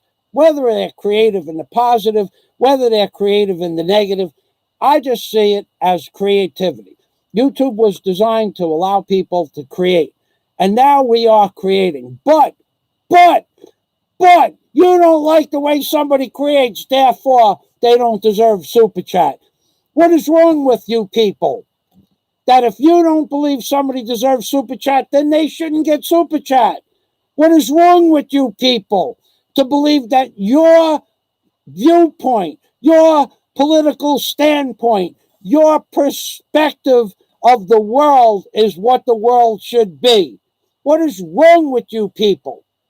Do I come on here and say anybody that doesn't believe my conspiracy theories is possessed by the devil? I don't say that because it's not true. In fact, that they've been dumbed down and they can't understand what a conspiracy theory, truth or deception is. That's not my prerogative or place to say these people are stupid and they don't deserve Super Chat. Maybe they deserve Super Chat for just the way they present the conspiracy theory. True or not, it's creative genius. And maybe it's something that some people don't have, never had, and never will have. And that's the reason why they're Super Chat, Super Chat, Super Chat is next to zero. It's not even worth the time to look up how much Super Chat some people get on their channel. And why last month people Super Chatted me so much money I'm embarrassed to say it on YouTube. That's aside from the wire transfers and the Patreon pledges.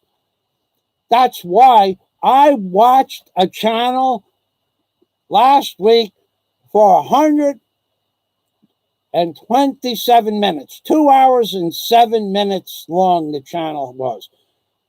And I said, I always try at the beginning of watching that man's videos or uploads or live streams, I always try to guess how many times he's going to say the word Super Chat, monetization, give me money, no one gives me money, you people don't understand that I deserve money and I want to buy this and I want to buy that. I always make a guess at the beginning of the show. I have the book somewhere around here.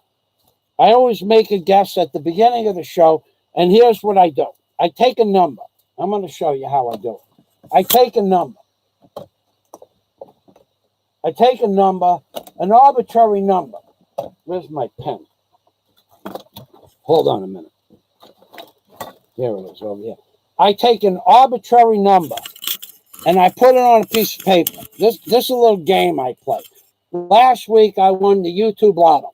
So last week, this is the number that I put down on a piece of paper. 151. 151. I won the YouTube Lotto with that number. Because what did that number represent? That number represented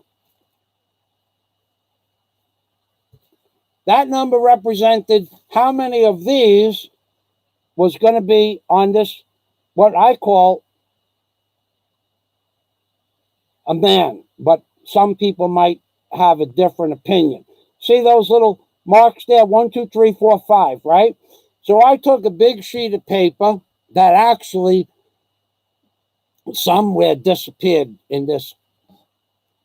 I had the wind blowing through the house. But anyway, I took a piece of paper. I put the number 151 up on the piece of paper.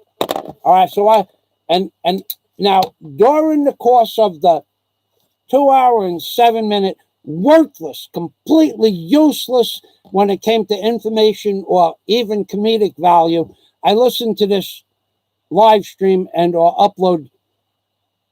Well, it was a live stream, but I listened to it live. And what I heard was the word, nobody gives me money. That's 1 mark. Nobody ever donates to my channel. That's 2 marks. Everybody gives to somebody else's channel. That mentions money. 3 marks. I don't get no Super Chat. That's 4. That guy gets money every day that he doesn't deserve. That's 5. That's 1 mark.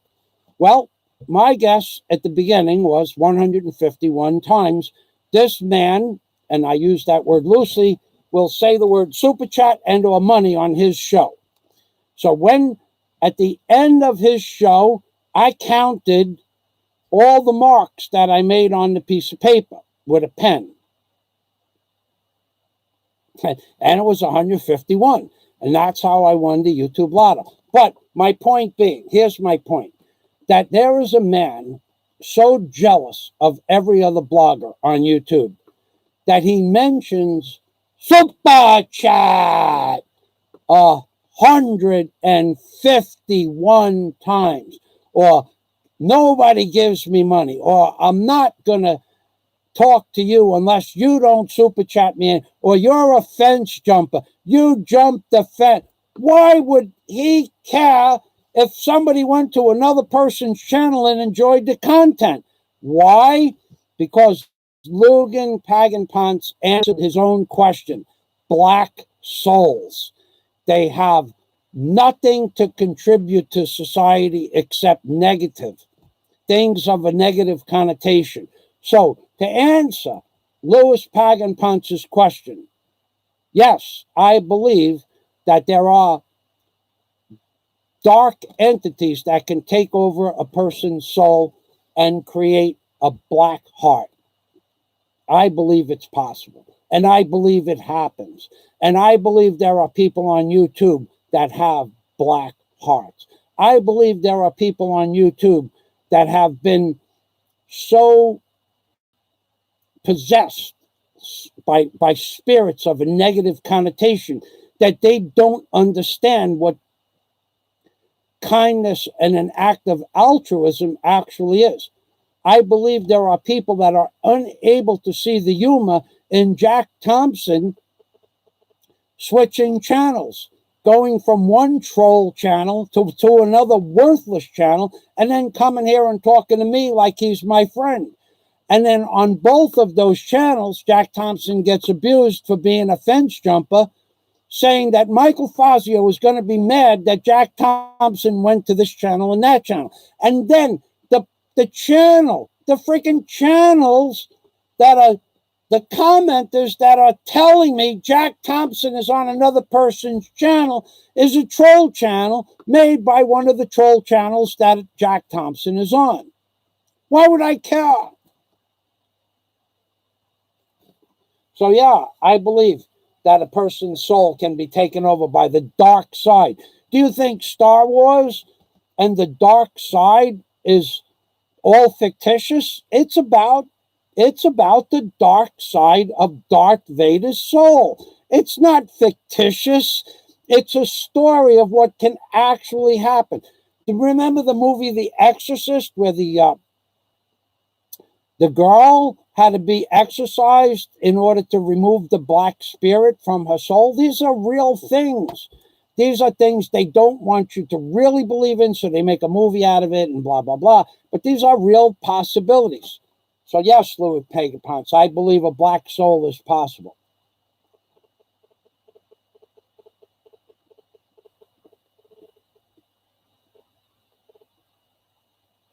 So, this guy Pedro Rojas Saventi, I don't know who he is, but he's smart. I'm only up to the comment where I said that the internet may have influenced my mind. And he's making a statement. Influence mood and behavior. Question mark. Oh yeah! Exclamation point. Psychotronics is very advanced. This is why 5G is a must. Okay, there we have it. There we have it. There we have it. I don't know who Pedro Rojas Cervantes is, but he knows that 5G is a major part of the downfall of the civilization we call the flat earth. He understands that 5G is not a positive or a good thing. And he understands how 5G is going to affect the future of civilization. There won't be future civilizations per se. We're not going to have 9 billion people on the planet in a couple of years. And when I say a couple of years, 2030, it all really start to come into play. It'll be too late then. But why do you think, let's just talk before, I'm going to get my video, I'm going to put my hands up here. I'm going to show you that I have no control over what's about to happen, if it happens.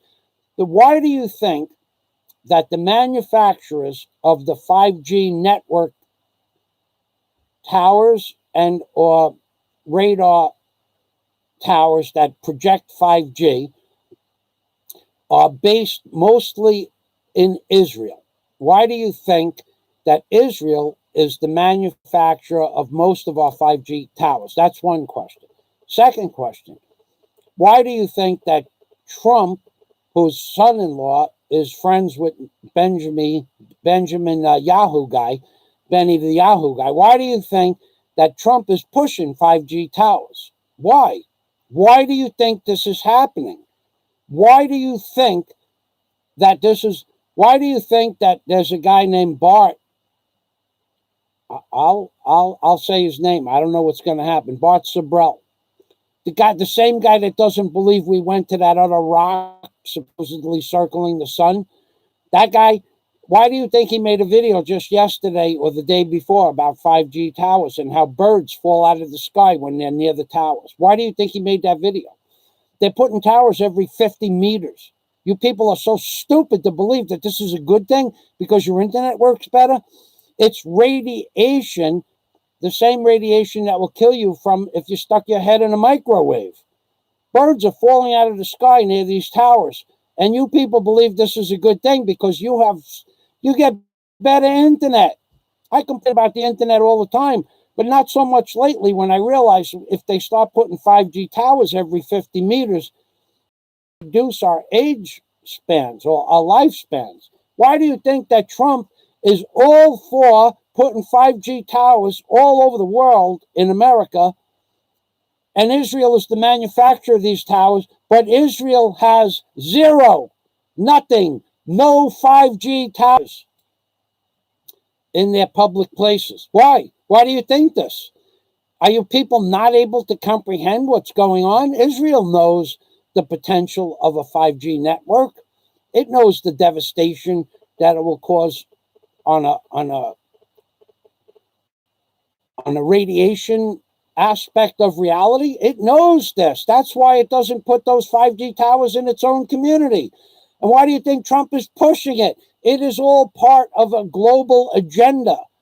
And we are now experiencing what was known for the last 30 years as Agenda 2021.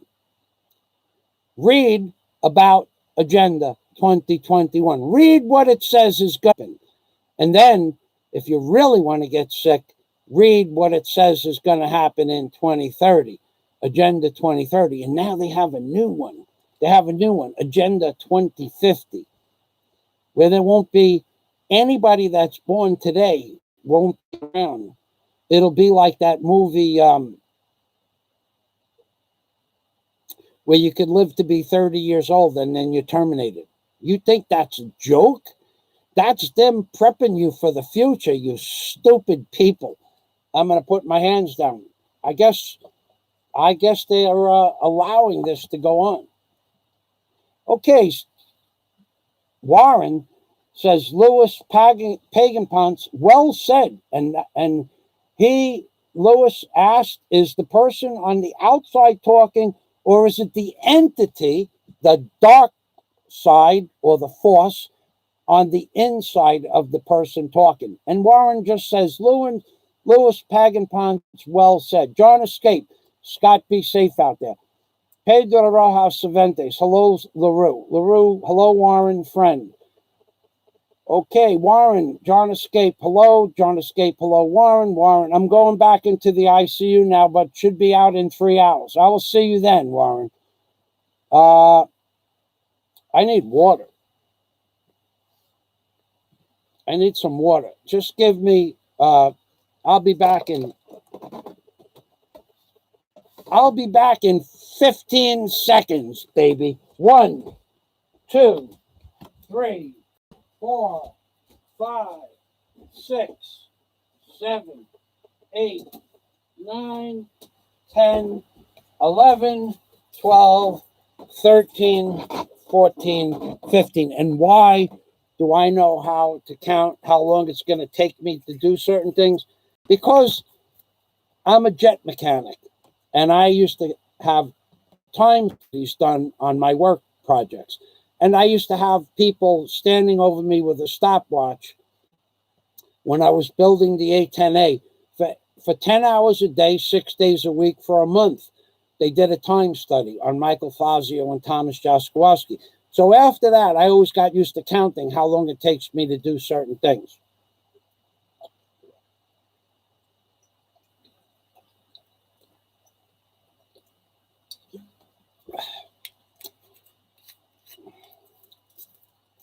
Okay, we have Pedro Rojas Cervantes. Rand Corporation initiated their game theory many decades ago. The average lunch bucket schlep is predictable because he's been programmed perfectly. The system lords don't like unpredictable behavior. That's right. And that's why people come to my channel, because they're going to get unpredictable behavior. And they might even make fun of it, but they can't prove me wrong. That's the important part of that statement. Thank you, Pedro. So, let's see what we got here. We have Go Bobo's sister is in the house. Let me get back up. Warren is putting question marks out there. Jack Thompson said, LaRue Segrest is my favorite channel. Okay, so we have a comment from, MOH, Money Overs Honeys. I haven't seen G.E. Northrop for a while. Does anyone know if he's okay? Stop trolling my channel. That would be the last comment to talk about G.E. Northrop. G.E. Northrop is the gentleman who donated $315 to my account. Don't start with G.E. Northrop. One more comment like that from MOH and you are DOA.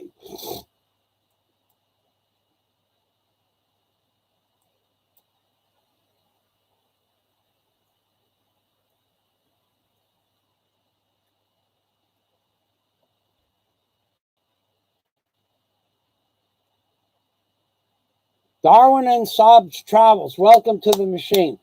Darwin says, I've been a contractor for years, brother. I'm now a contractor for Home Depot. I travel all over the states. That's a nice job, Darren. Congratulations.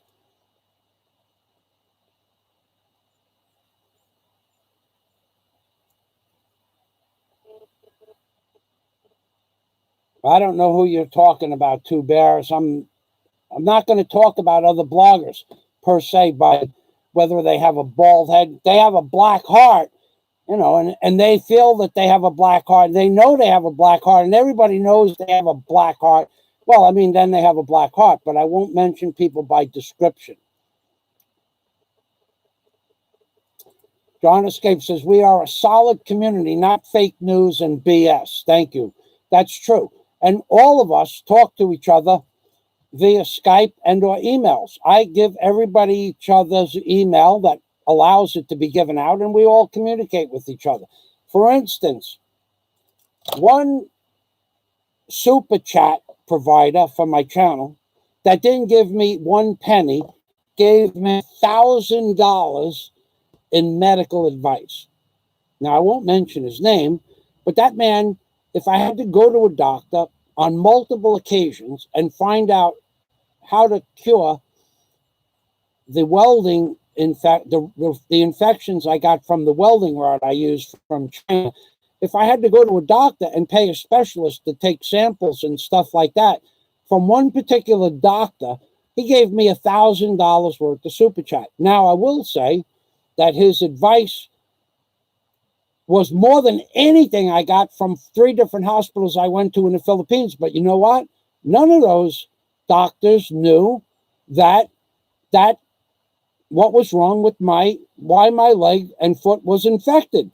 And I can tell you why it was infected. And I learned this by doing everything the doctor from America said to do and everything that the other doctors told me to do. I did all of that and came to the conclusion when I went to New York City that it was in the food that was causing the infection in my leg. And I've proven that to be true to myself, and one day I'll prove it to you on YouTube. But I'm going to tell you, that doctor gave me $1,000 worth of free advice, but not a super chat. And that's okay. He tried to help me. and he made me aware of what to do. And when I did all the things that he said and nothing worked, I realized this was something different altogether. So in a way, he helped me discover the problem. And the problem was so basic. I was eating foods with salt processed in the Philippines in the food.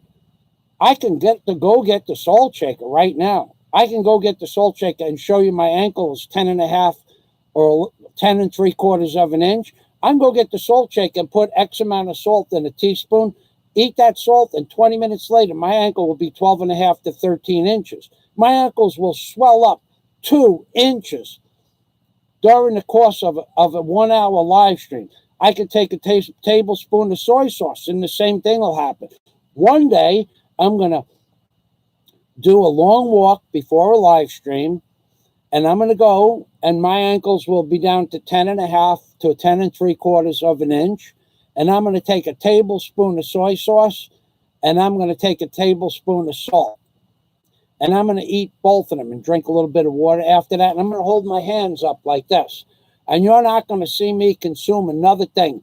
And I'm going to show you my feet before I take the salt and the soy sauce.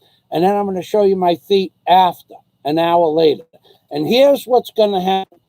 You're going to see that something they're putting in the soy sauce, which we know is along the lines of MSG, is causing this carcinogenic effect to my body, consuming too much salt. And when I stopped consuming the salt, my ankle swelling went down. But no doctor came to the conclusion that it's something in the food that was causing the infection, what Dr. Clark Henderson called a compartmentalized bacteriological infection. Okay? That's the name of what I had, because the infection was not on the left foot and or the left thigh or the right thigh or my left elbow or my right elbow or my hand or my head. It was on my foot and shin. A compartmentalized bacteriological infection is what Dr. Henderson said it was. And when I went to New York, I stopped eating salt from the Philippines. I started eating Morton's Crystal Salt, basic cheap salt in the store. And I started eating salami that was overloaded with salt from Italy. And I started eating cheese that was overloaded with salt from Switzerland and or Germany or wherever the cheeses were processed, even America. And the swelling in my feet disappeared and the infection on my feet disappeared. So without giving me a super chat, I was super chatted $1,000. So not everything is about the money aspect of super chat, but the point being that there are people that mention super chat 151 times, and at the end of a 2-hour session, they receive 2 super chats for $1. That's $2. And when you take away 30% of that, 30%, that's $1.30. When you add the cost of electric and the internet, they lost $10 or $20 for their time. And I don't care about that. The point of what I'm trying to make is people send me super chat in all forms. Wire transfers to me, Patreon membership, super chat. Warren donated 120,000 pesos towards a computer. Okay, you don't think that's important stuff? Huh, I don't know. $1,000 worth of free medical advice. That's all part of people sharing and spending love on my channel. So now Jack and Warren are having a little fun here. Only Jack Thompson, who has, okay, there are 2 people that have wordsmithing knowledge. One person is a wordsmith.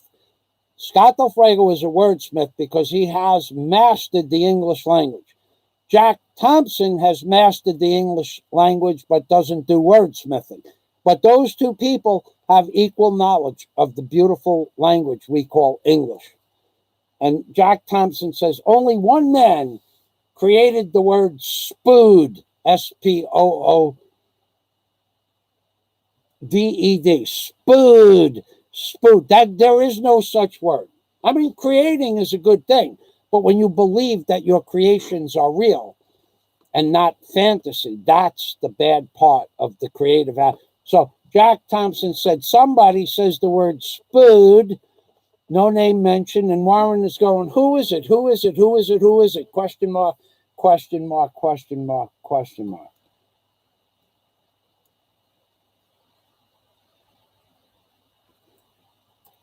Okay, Two Bears. I remember hearing something about that, and I do remember hearing that song about John Fogerty's song, sounding like. I agree with you on that. And I know what algorithms are because it shut my channel down in 2011. So John says it all started with food stamps, section housing, welfare, and it's a way to break your will, and then programming. The programming, every show does it. Every show does. The programming shuts down your ability to focus with 2 and 3 second sound bites. The sound bites on TV used to be 12, 11, 10, 11, 12 seconds on the old shows from the 40s and 50s. Now the sound bites are 1.2 seconds, 0.5 seconds, 1 second, 2 seconds, 3 seconds. It's a way to shut your cognitive mental faculties down. John is correct. Paige High says, I believe. Paige High is a doctor. I don't know how long he's been here. I'm going to go back down to the bottom of the comments. Warren is trying to get my attention. Okay, let me see. Let me go to the... I did see a super chat, and I didn't acknowledge it. A Brit in the Philippines is here. Ah! A Brit in the Philippines. A man among men. Okay? Now, I can't watch a Brit in the Philippines videos because he's doing 12-hour shows a day. He's dedicating 12 hours of his free time a day to at least giving people an outlet to share their thoughts and experiences of what's going on. So in a way, a Brit in the Philippines is doing a brilliant job of sharing his platform. He's giving people from all over the world the ability to share their feelings and their emotions. I got up at 3:30 in the morning, and he was on from 1 o'clock in the previous afternoon. I think he was saying at the 12-hour mark, which was around 2:30, he was going to have to stop the live stream soon. And then PIX something. PIX. One of the gentlemen on Chris's live stream donated $30, and it kind of changed the topic matter. What was going on? It was a little bit like people were getting tired and they needed a cup of coffee, and then the Brit went on for another hour and a half, and I fell asleep. But a Brit in the Philippines is providing people with not only entertainment, but the ability to go on and talk on his show and share what's going on in your part of the world. So we will say thank you to a Brit in the Philippines. And we will sing the thank you song. Thank you, thank you, thank you very much. A Brit in the Philippines, a.k.a. Chris Wren and Mel Salamat. So I am sorry I didn't get to that super chat right away. I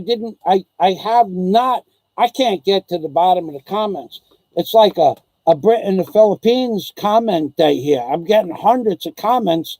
I just can't get to them all. So again, if you're not subscribed to a Brit in the Philippines, and or even a member of his Patreon community where you want to help him and not give Google 30% of your donation, you can become a member of a Brit in the Philippines Patreon community, and you will receive in advance, I do believe 72 hours before Chris releases a video, you'll be able to see that video.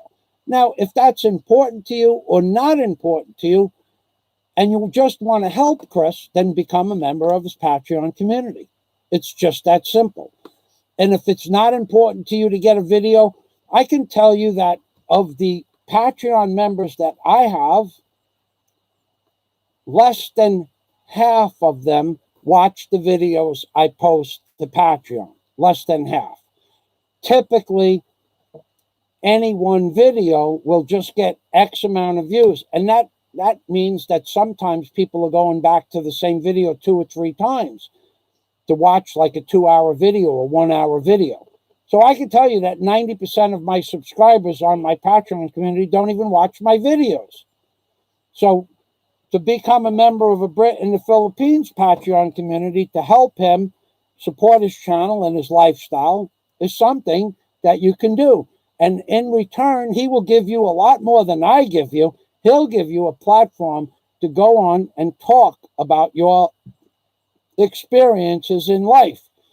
So do I think that the topic matter in a Brit in the Philippines videos or live streams are important? Some of it is to me, and some of it is not to me. But he gives you the platform to do such. And that's okay. I don't care.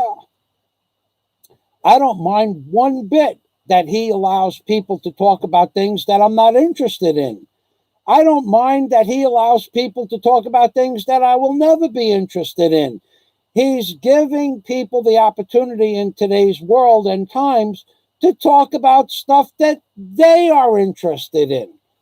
So if you have no content on your channel and you go and talk about other people who do have content, if you even have this fallacy inside your mind that your content is great and that you're providing a service to the YouTube community, when in fact 99% of your content is nothing more than what you call spewed hate on the other members of the Patreon and or community. You are the one who has no right to collect monies for content that doesn't exist. Maybe if you started putting out content that people shared as valued content, they would donate to your channel. I got to tell you, there are people that are doers, there are achievers, and there are non-achievers. Which category do you fall into? Are you an actual, real-life, physical achiever in the thing we call life? What have you ever accomplished in your life? You have to ask yourself. A Brit in the Philippines has accomplished, I think, 40,000 or 50,000 subscribers on his channel. He has a beautiful wife. He turned what was non-livable conditions into a beautiful home for his wife and children. He had real jobs. He owned a real house in a real community in England. He had real jobs. He has accomplished some things in life that other people could be jealous of or not. But he has actual accomplishments or accolades to his past. Some people have none of that and presume that they can make people believe they have attributes or accolades when they have none. Their only contribution to the YouTube community is their comedic value, spewing hate, as Jack Thompson has said. Spewing hate, spewing hatred to bloggers and other channels, but meaning from the darkest depths of their blackened souls. They mean this hate that they spew out. Whereas the channels that are called channels of hate, they do it for entertainment purposes. The trolls that have the name troll in their channel do it because it's for them, it's entertainment. And because if you take half the name of the guy's name, the word troll is in the words of the topic of the name of his channel, troll. Do you not get it? He is a troll. He has based his existence on trolling people. And now that he has time to raise his blood alcohol levels to heights that he never before imagined. He has the ability to lose control as a troll on his channel. So if you want to go to his channel and laugh about what he says about me, or even agree to what he says about me, please, by all means, go to his channel and then come back and give me notes. He said this and he said that. So what? So what? So what?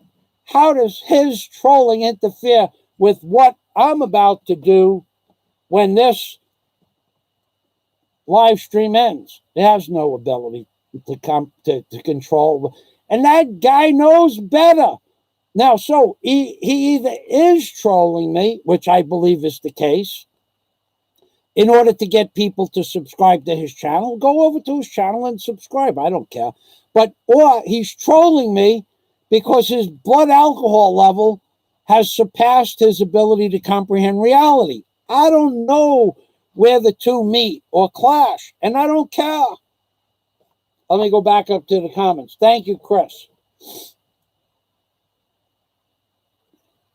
Go Bobo's sister is in the house. We're up to Page High says, hello, John. John Escape, he's talking about. Go Bobo's sister is in the house. Welcome to the machine. Tree and Go sister might have said most important aspect of our show today. If we had to pick several comments for the highlight of the day, Go Bobo's sister says, she, Go Bobo's sister says she has got great cleavage. And he's talking about Chi Corsairs. So that's true, Go Bobo's sister. That's the highest rated comedic comment on my channel today. Warren is not in the side chat anymore, I don't believe, Jack. Okay, John Escape says, Dr. Fauci, the great Dr. Fauci, says America getting back to normal and where it was before the bug might not ever happen without a vaccine, baby. A vaccine. So I could give you the name of the video to watch, but I won't.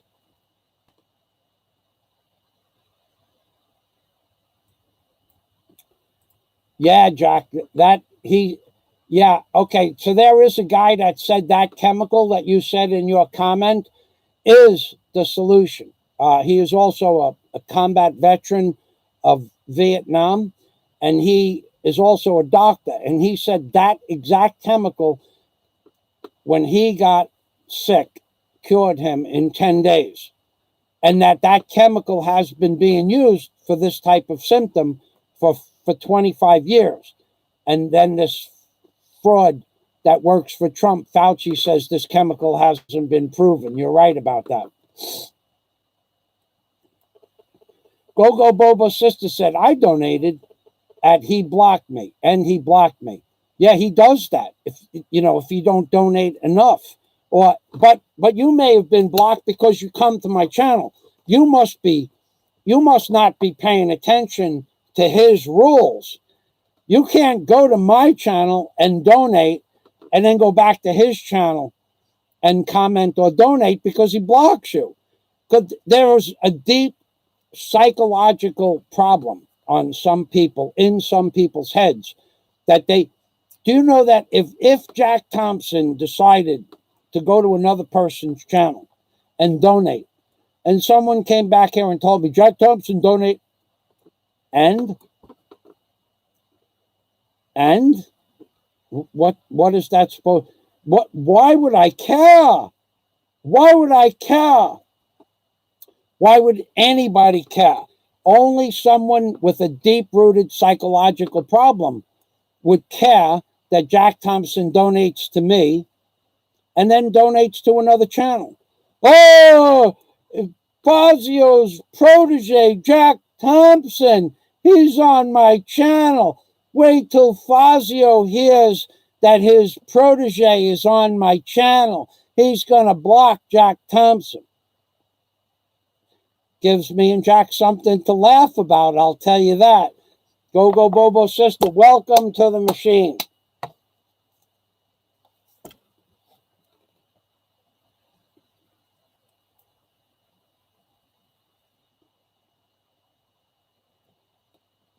Two Bears has an advanced understanding of certain fields, and I think this is one of them. He says there are a couple of organizations that are working on 6G right now. I guess you'll have to wear a lead vest when they pump out 6G.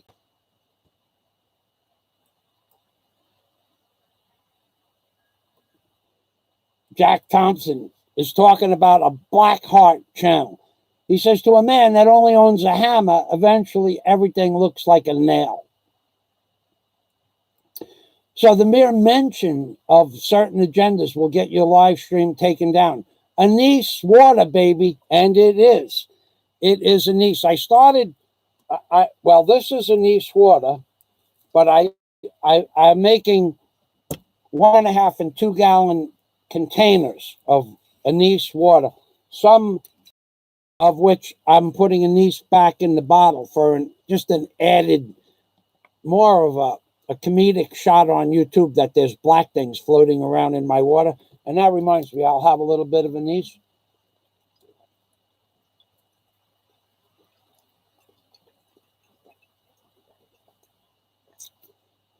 Now I want the Dutch bag, the man with an alcohol level that might be over the limit. I want the Dutch bag, the troll, who's half of his name is a troll. I want the Dutch bag to look at this bottle. See this bottle? It's made out of glass. It's made out of glass. There are no carcinogenic fumes coming out of a plastic bottle. So, but the Dutch bag made commentary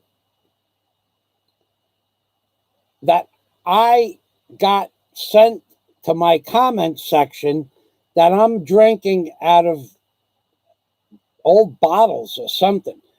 This bottle is probably 2 years old. It's glass. It has no carcinogenics coming out of the glass, but plastic does. That's why you taste poison carcinogenics in plastic bottles. That's why if you put water in certain plastic bottles, it always tastes like plastic. But if you get a high quality plastic bottle that distilled water comes in, which is what I use, it has less, the plastic is more stable. It has less fumes. See, one thing I'm going to teach you people a little something about plastic. I'm going to show you right now. I'm going to do an experiment, and I'm going to prove to you how stupid you people are. Okay. Now you got a guy like Steve Montelli who buys cases of 24 of cheap water bottles. And he's not a doctor, but he works in the medical field. And each one of those water bottles is giving off something called PVCs, polyvinyl chloride fumes. How do you prove this? I'll show you. Okay. I'm going to show you how to prove it. Okay, so here you have a cigarette right here. This is a cigarette, right? It's a black magic marker, but we're going to call it a cigarette. And here you have a lighter that has the Statue of Liberty on the lighter. Okay, so you take this cigarette lighter and you light up this cigarette. And you inhale, you smoke a little bit of the cigarette, and you taste it. Tastes like a cigarette, right? Now,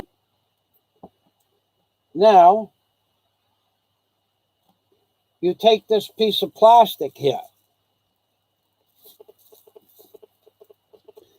and you hold the cigarette about 2 inches above the plastic. so that the heat of the cigarette is going up. Yeah? The heat of the cigarette is going upwards. It's not going down.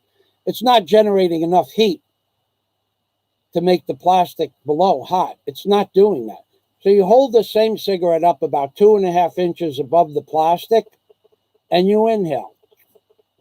And what are you going to taste? You're going to taste plastic, burnt, molting plastic, like as if you threw a bottle in a fire. And why are you going to taste?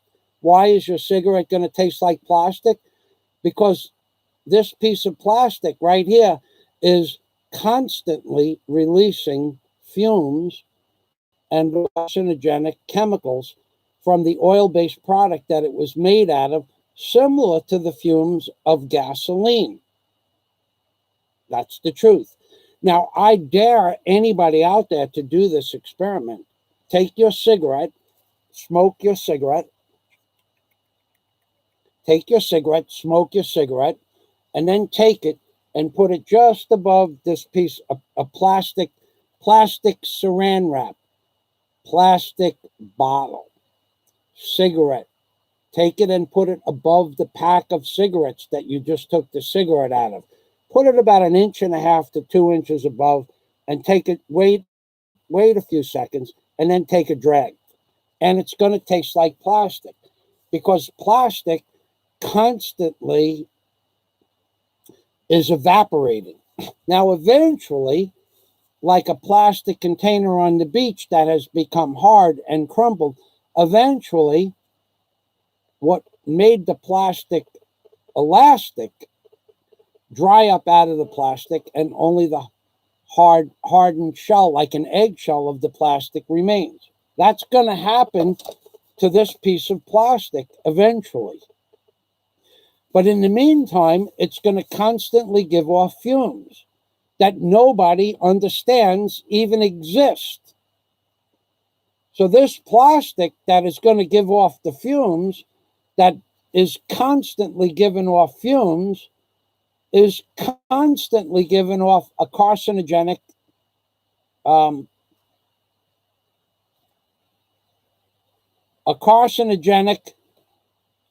chemical constantly, all the time.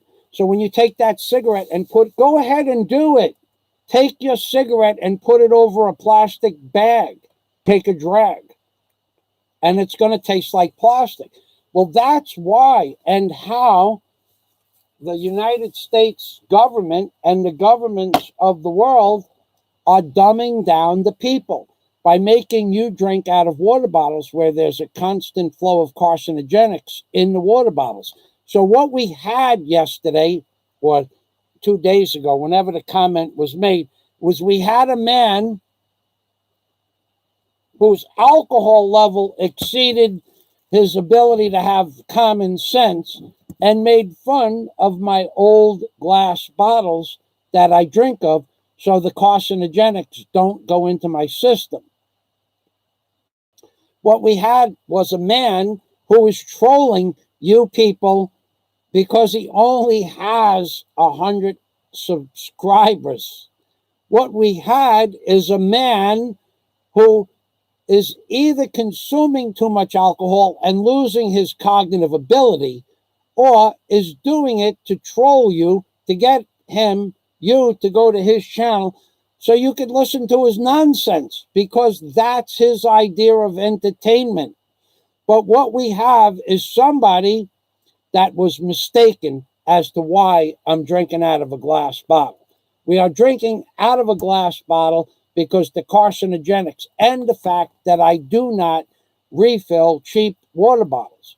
The water bottles that we get water in are pretty much non-carcinogenic, or they don't produce as many chemicals evaporating out of them as the cheap water bottles. But why are we even drinking out of plastic bottles? Because I could tell you 38 years ago, I worked on the White House on 95th Street in the beach, and the guy who owned the White House owned the biggest water company, purified water company, that anybody ever knew of in Florida. And he said that eventually everybody in America would be drinking bottled water. And he was right. Now, how did he know this? I don't know, but he knew it. And he said it. And he made light of the fact that he had the most beautiful and most expensive house in the entire community by making bottled water. So he knew something.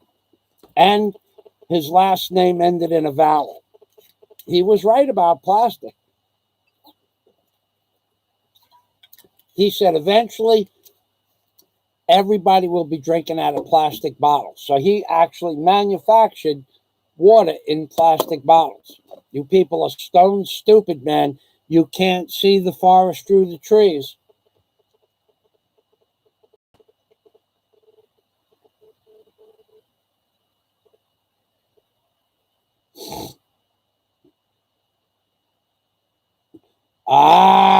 The greatness. There was greatness the day vicariously was created. There was a man I heard that he turned after he heard me say the word vicariously about 3 weeks later, which is how long it takes for it to soak into his mind. After I said the word vicariously, about 3 weeks later, he said the word vicariously and that he coined the phrase. Well, I got to tell you, I didn't coin it. He didn't coin it. And the word vicariously has been around for hundreds of years. I think Jack Thompson would know.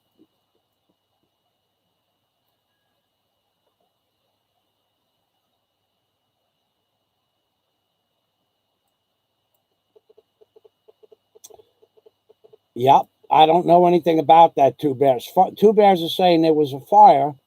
You're talking about Jewish lightning. That's different. That's different. Jewish lightning. You're talking, that wasn't fire that made those cars. Two Bears says fire torches 3,500 rental cars not being used due to the bug at Florida Airport. Oh, so what you're talking about is mysteriously somehow 3,500 cars were torched. That's not, there's no mystery there, Two Bears. That's in New York City and the rest of the world. We call that Jewish lightning. It's kind of like what happened to the World Trade Center.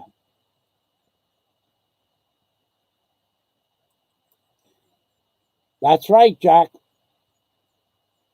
What happens next? Soylent Green, good comment. Jack Thompson, Two Bears having a conversation.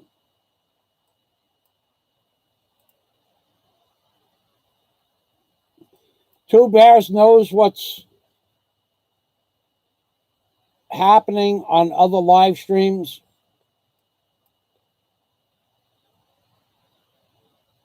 Two Bears knows what's happening on clinical testing. I don't want to say those things. Jack Thompson said he got blocked, double blocked. What? We don't need to know why. We just have to understand that Jack Thompson, when Jack Thompson jumped the fence that way, it was a good thing, and Fazio was going to be mad at Jack Thompson. But when Jack Thompson jumped over the fence the other way, he got blocked, double blocked by Bishop Fazio. Are you talking about Father Fun of the Christians Plus Church, Jack Thompson? You be talking about Father Fun, or is that another name Father Fun should go underneath? Bishop Fazio. Jack Thompson, if you'll send me $1,000 for that cigarette lighter,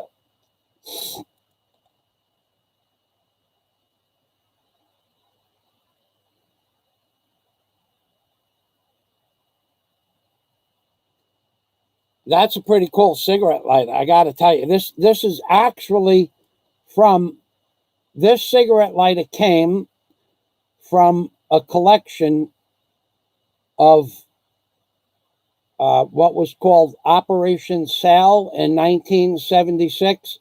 And this is just part of of an entire collection I have of things from that time frame. Most of them are pewter. I have two pewter mugs, beer mugs, beer steins, and that say Operation Sale 1976 on them. And I also have, I forget what it is. Remember the old table lighters? I have it somewhere. I don't know where the heck it is, but I have one of those old table lighters. It's a big lighter, probably weighs close to 2 pounds. And I have one of those. And I think it's, I don't remember what it was. It's not the Statue of Liberty. It's just a huge cigarette lighter. I forgot the name. I haven't seen it in 30 years. It's in a box somewhere. It's really just junk. Now it's junk. They've made all antiques worth nothing now. So Jack Thompson, the troll, Jack Thompson says, troll got trolled by yours truly. I became the topic of his channel, meaning Jack Thompson.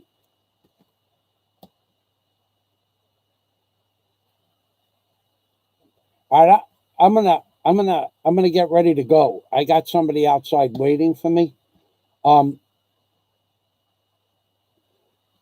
Well, we should talk about that. I mean, if a man commits blasphemy on his channel, and you know what blasphemy is, if a man commits blasphemy on his channel,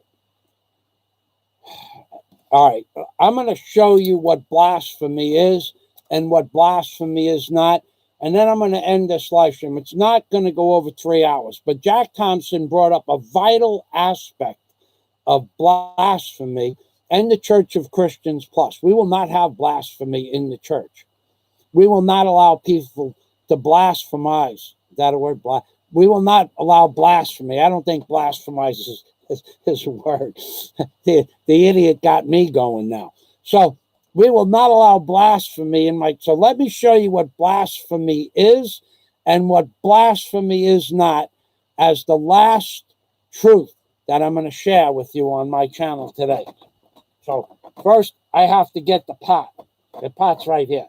So blasphemy is not to come on YouTube and do stupid stuff in the name of the Lord. Okay? Do not blasphemize. Do not commit blasphemy. Okay? And there are many forms of blasphemy. You could say that Jesus Christ did this or did that. That's blasphemy. But do not come onto my show or anybody's show and think that you can bang a pot to make a lot, because you cannot bang a pot to make a lot. And the reason is because you blaspheme the banging of the pot to make a lot. You cannot bang a pot and make a lot if you bang a pot incorrectly. And we're going to show you what blasphemy is. And then I got somebody waiting for me outside. Blasphemy. Blasphemy is when a person does not know anything about banging a pot. And it's not funny. It's just not funny.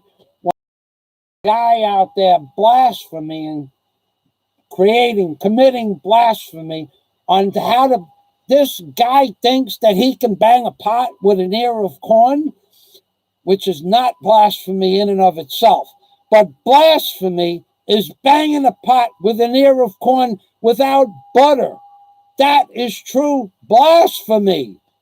The guy comes on YouTube and thinks he can copy the words and or songs and or actions of Father Fun, otherwise known as Rabbi Chewbacca, otherwise known as Michael Fazio.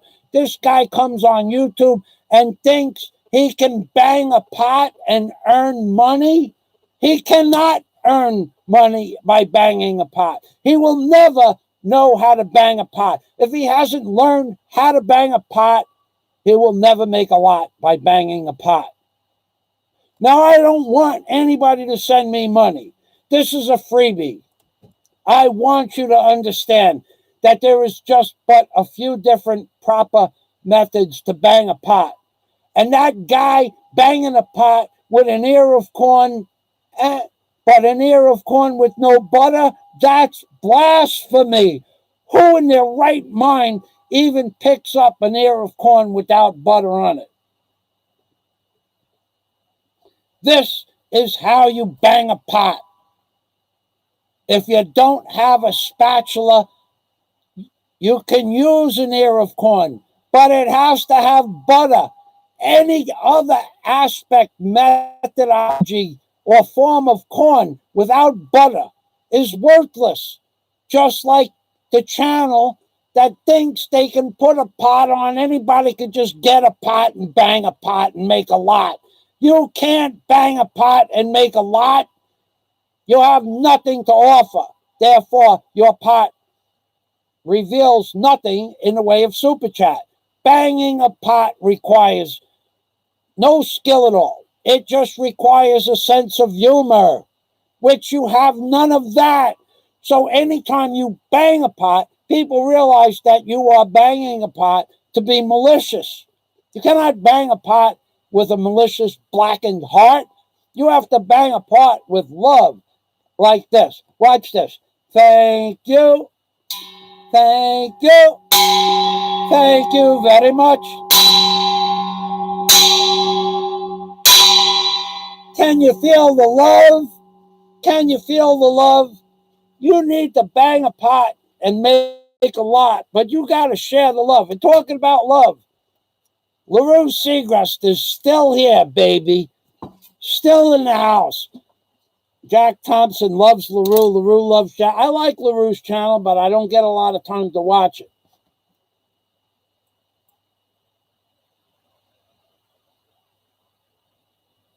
All right, so we have often initiated, never duplicated, says Jack Thompson, and the father fun aspect of the YouTube community. And now we have no reason whatsoever to believe that anybody but Michael Fazio can properly bang a pot. Let me give you an idea how much money banging a pot has brought to my channel last March.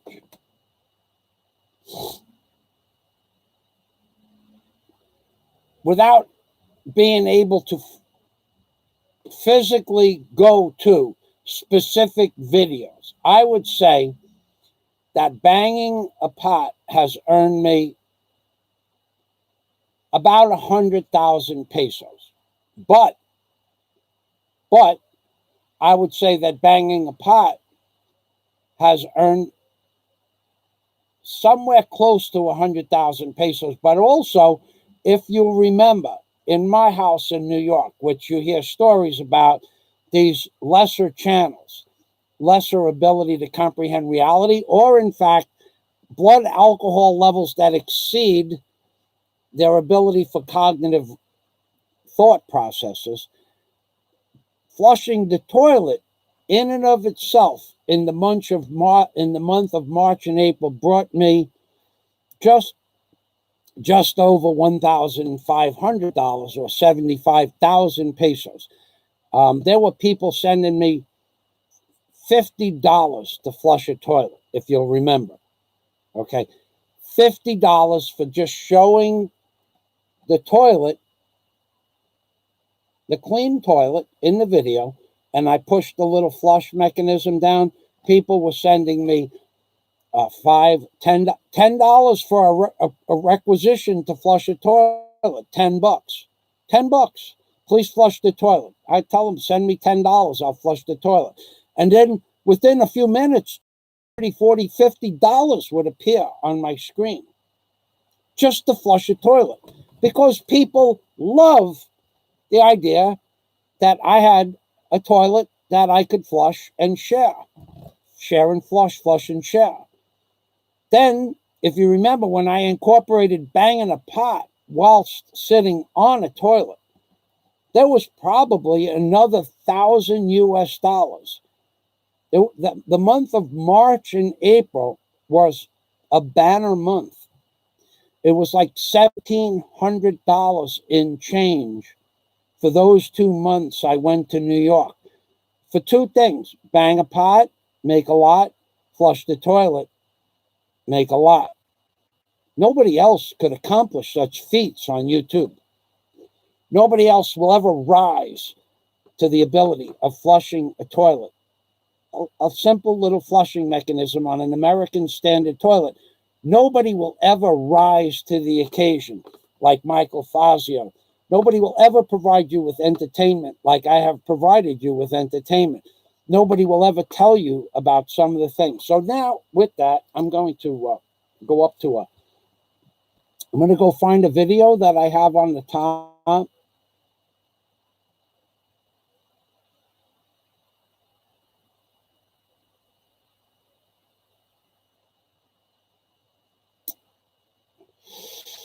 This is one. All right.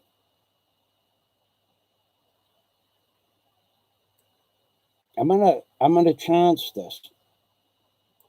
Okay, now this is a total fraud. This guy is an absolute total fraud, in my opinion. So, whilst that guy that I'm going to talk about in a minute on my live stream, this LaRue Seagrass, I heard your host banging the pot. LaRue often watches my videos while she's doing housework. She heard the pot banging to see what the action was on today's live stream. So I'm going to show you a video from a complete and utter fraud. And then I'm going to bring another video to your attention. I'm going to bring this more important video to your attention first. I talked about them pumping chemicals into your children. And when this video loads at the top of the page, I'm going to give you the name of the video and the link to the video. And you're going to see what they've been pumping into your children for the last 10 or 15 years. And we're about to make mandatory. Otherwise, your children won't be able to go to school, so you can homeschool them. If you can't afford to homeschool them, your children will be taken away from you. If they can't take it like a guillotine. And this video has been proving and it won't load.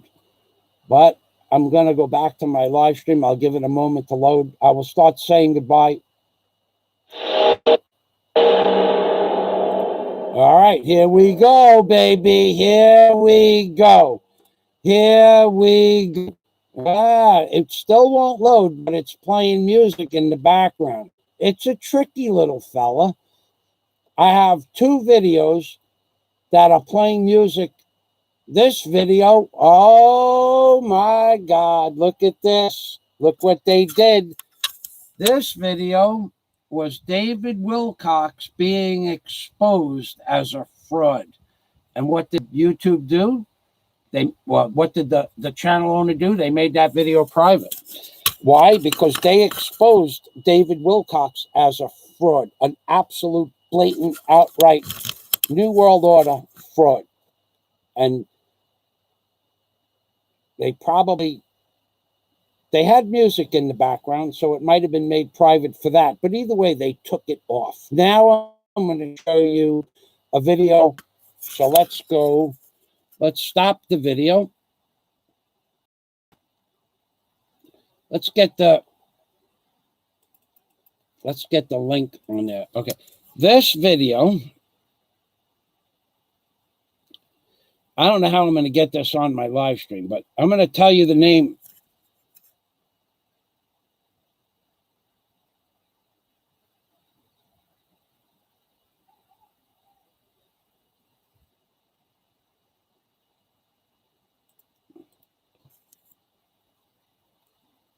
I'm going to tell you the name. I see this guy, Andy Omar. Now, I could say Andy Omar is jumping the fence because he likes people that other people don't like or people that does like.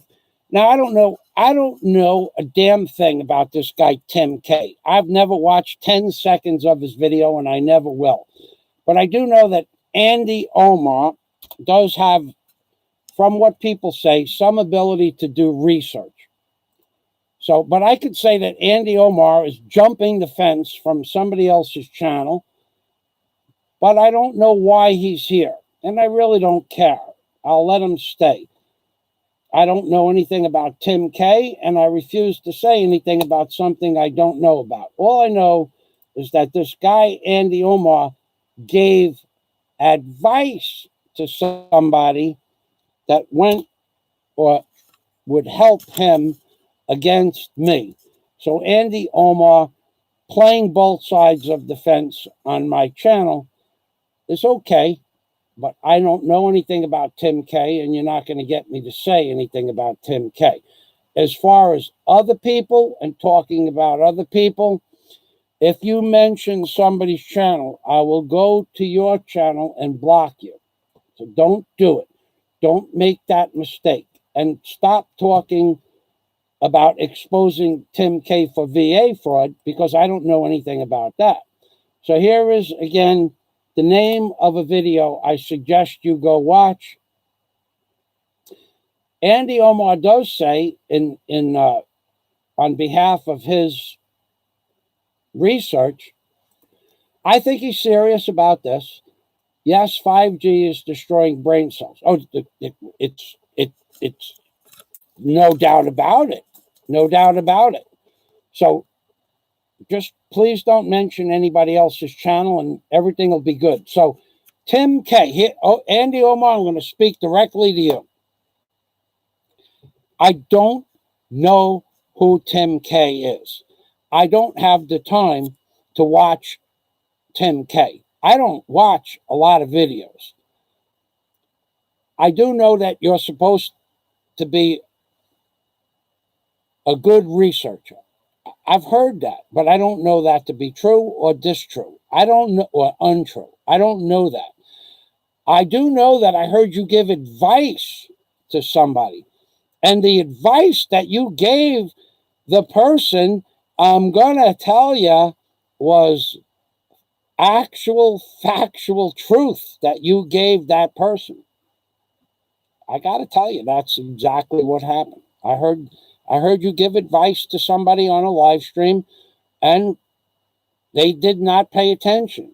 No, I will not name the person, and neither will you. But your advice that you gave to a person in regards to how to build up subscribers and how to make people become more popular on YouTube, it was good advice, but I won't repeat that advice.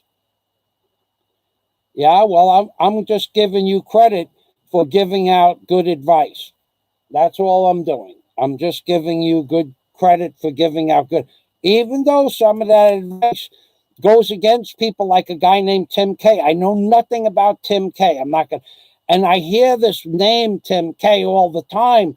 I don't know if you said to me, Andy, if you said to me, I am going to give Michael Fazio $1,000 in super chat right now, I'll put my hands up in front. If I could go to Tim K's, or if I could tell you how many people Tim K had as subscribers, how many views, I don't never seen.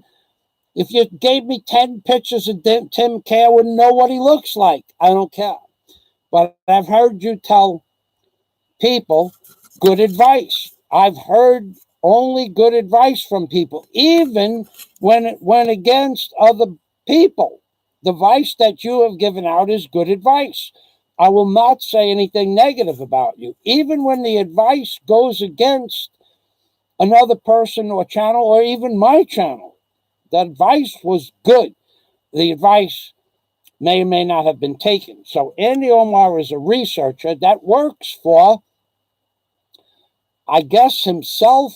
I'm not sure. He affiliates himself with channels I don't go to, but Andy Omar has given advice to people that is good advice, and the people have or have not taken it and turned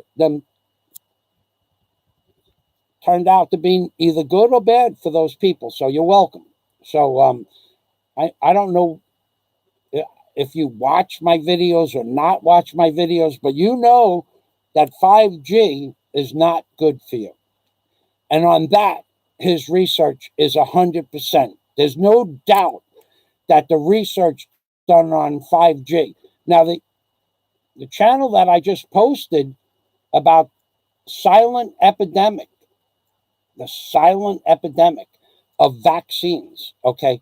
The silent epidemic of vaccines is one of the most horrible possible scenarios that has ever been perpetrated to the people of this world. What is inside, I'm going to post the link again. What is inside the vaccines themselves? You have no idea how bad this stuff is for the children. One thing,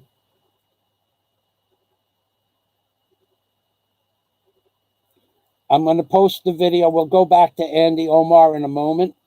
One thing that Andy Omar is just talked about is my dollar bill video.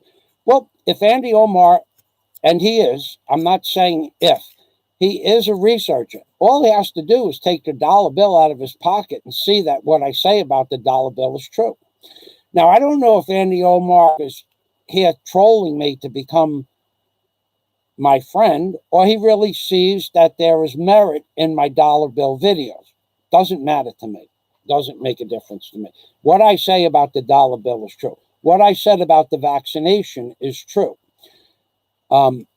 It's easy enough, Andy Omar, to see this on a dollar bill. All you have to do is take the dollar bill out of your pocket and fold it like that, and you will see the hog-nosed bat with the inside the nose of the hog-nosed bat, the skull and bones, that appears on my channel video. And then if you take it, if you'll notice, next to the face of the hog-nosed bat are the wings over the eagle and the pyramid. And if you turn it upside down, you're going to see the real owl on the dollar bill.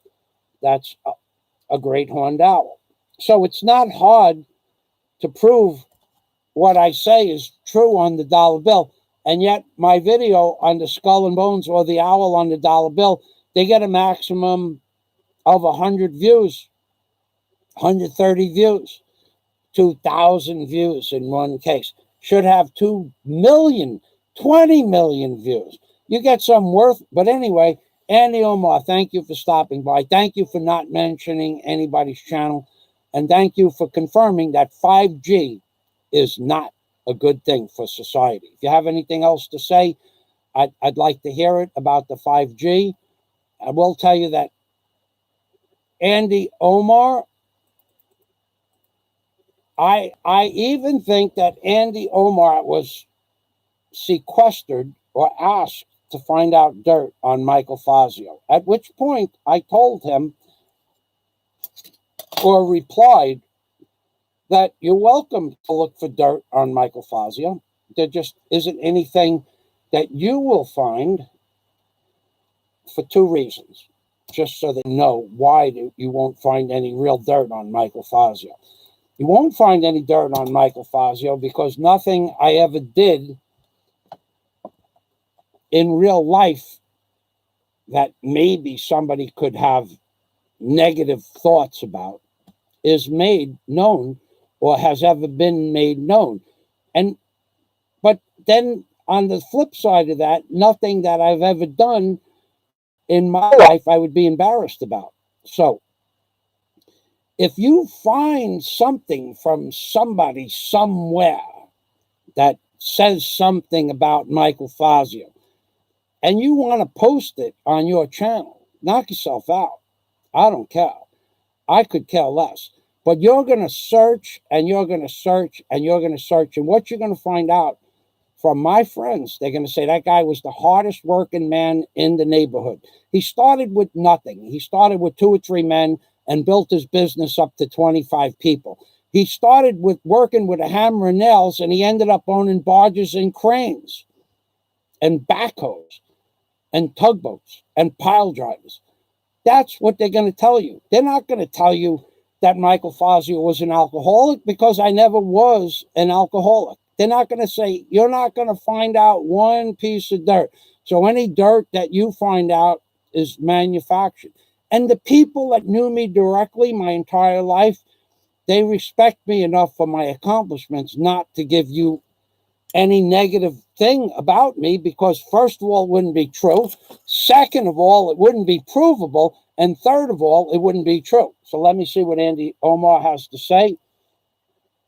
Thank you for stopping by. Andy Omar says, nah, no one asked me about you, honestly. I deal mainly with the mainstream dirtbags. Okay, that's good to know. But I will never say anything. I don't even know if you have a show, Andy.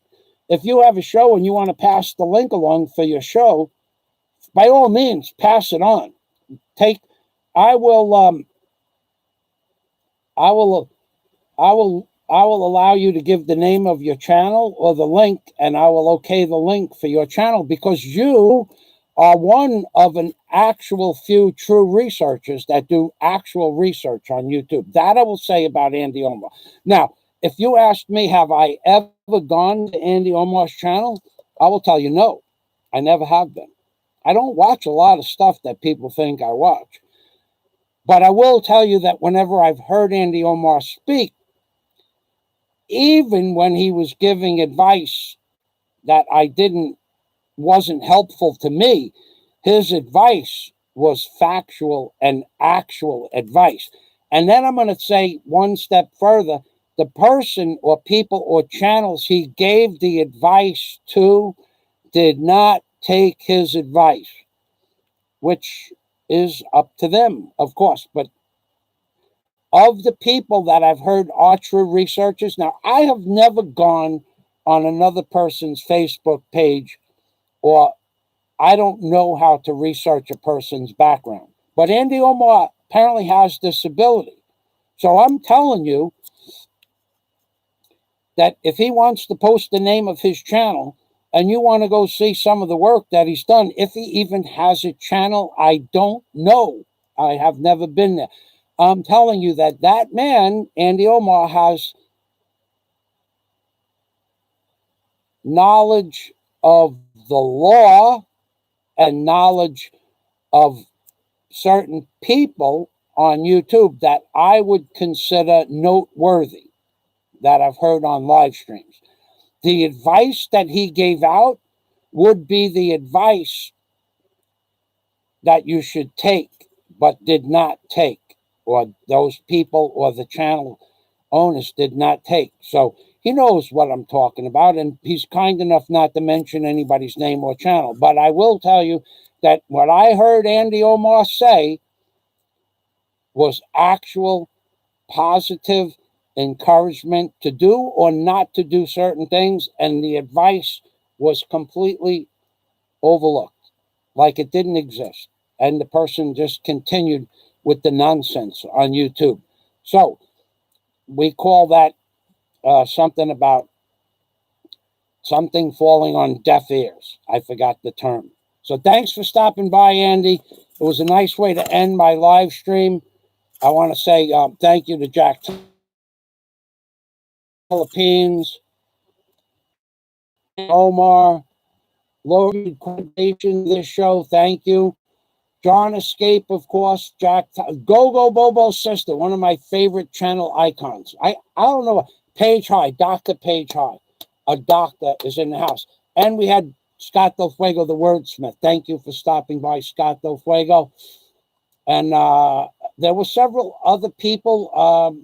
Pedro Rojas Cervantes. I don't know who you are, dude, but you are smart.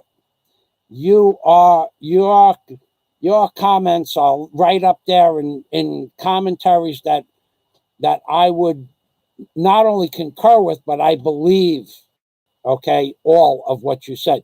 And of course, we have Darwin and Sob's Travels, a brother from Sister Cheese channel and his brother Big E's channel. Thank you for stopping by. We have Derek Jones, who I don't know who you are, but thanks for stopping by.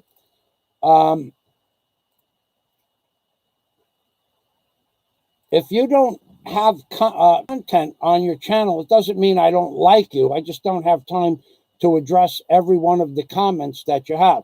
And we have Superman, who I missed.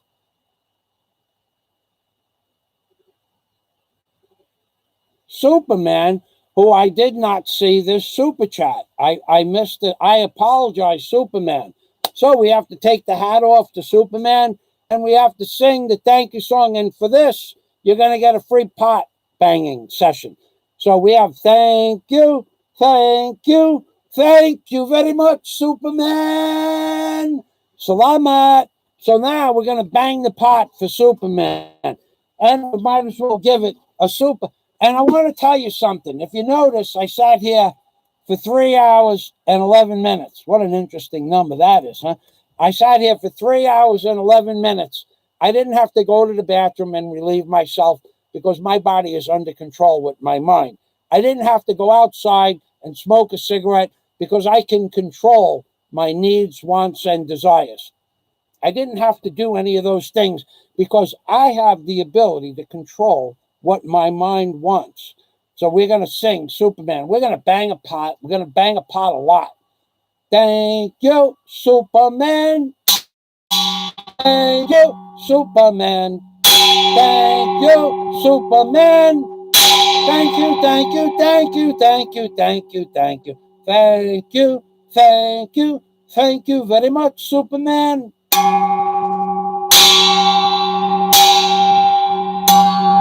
I apologize, Superman. I don't know who you are, and I do apologize. Damn, that just upsets me. Here is the Superman $5 super chat. I apologize. I must have paged down and passed you up. We have DR Fantastic was in the house. Thank you. We have a couple of trolls I see. Well, a lot of troll comments from just a few trolls. And we're back up to the top of the screen. Wow. Wow. That's amazing. That's amazing. So what I'm going to do is I'm going to highlight the comments, and I'm going to scroll down to the bottom of the page. Excuse me for a moment. I have to. I notice I didn't put the aircon on because it just.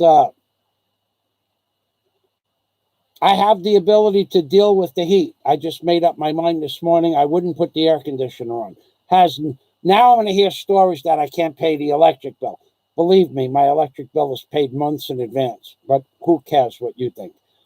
I never cared what you think. I don't care what you think, and I'm never going to care what you think. So let me get these up.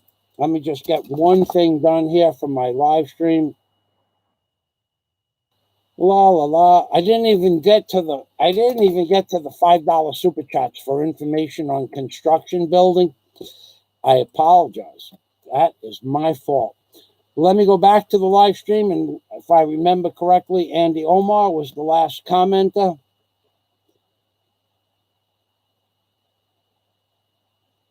Yeah, baby. LaRue says buffering host. Yeah, I put those video links out there. And I put the name of the vaccination, anti-vaccination, and my live stream is gone, baby. Gone. I'm looking at the live stream numbers went from 20-something down to 11. Let's see where it goes. We're going to have to end this. LaRue Seagrass, everybody, down to 11, up to 12. Ah, boy. See, I put those links out there. Andy Omar, thanks for stopping by. LaRue, Scott, Del Fuego, Warren H., Jack Thompson, Derek Johnson, Servant,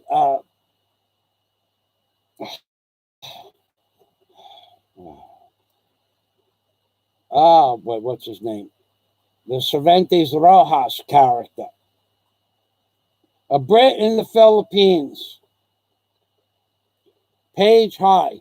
Yeah, it keeps going down, baby. Showing like 11 people. Yeah, baby. 3 hours and 16 minutes. For the Lord gave his only son to the world to save the world. I think that's something.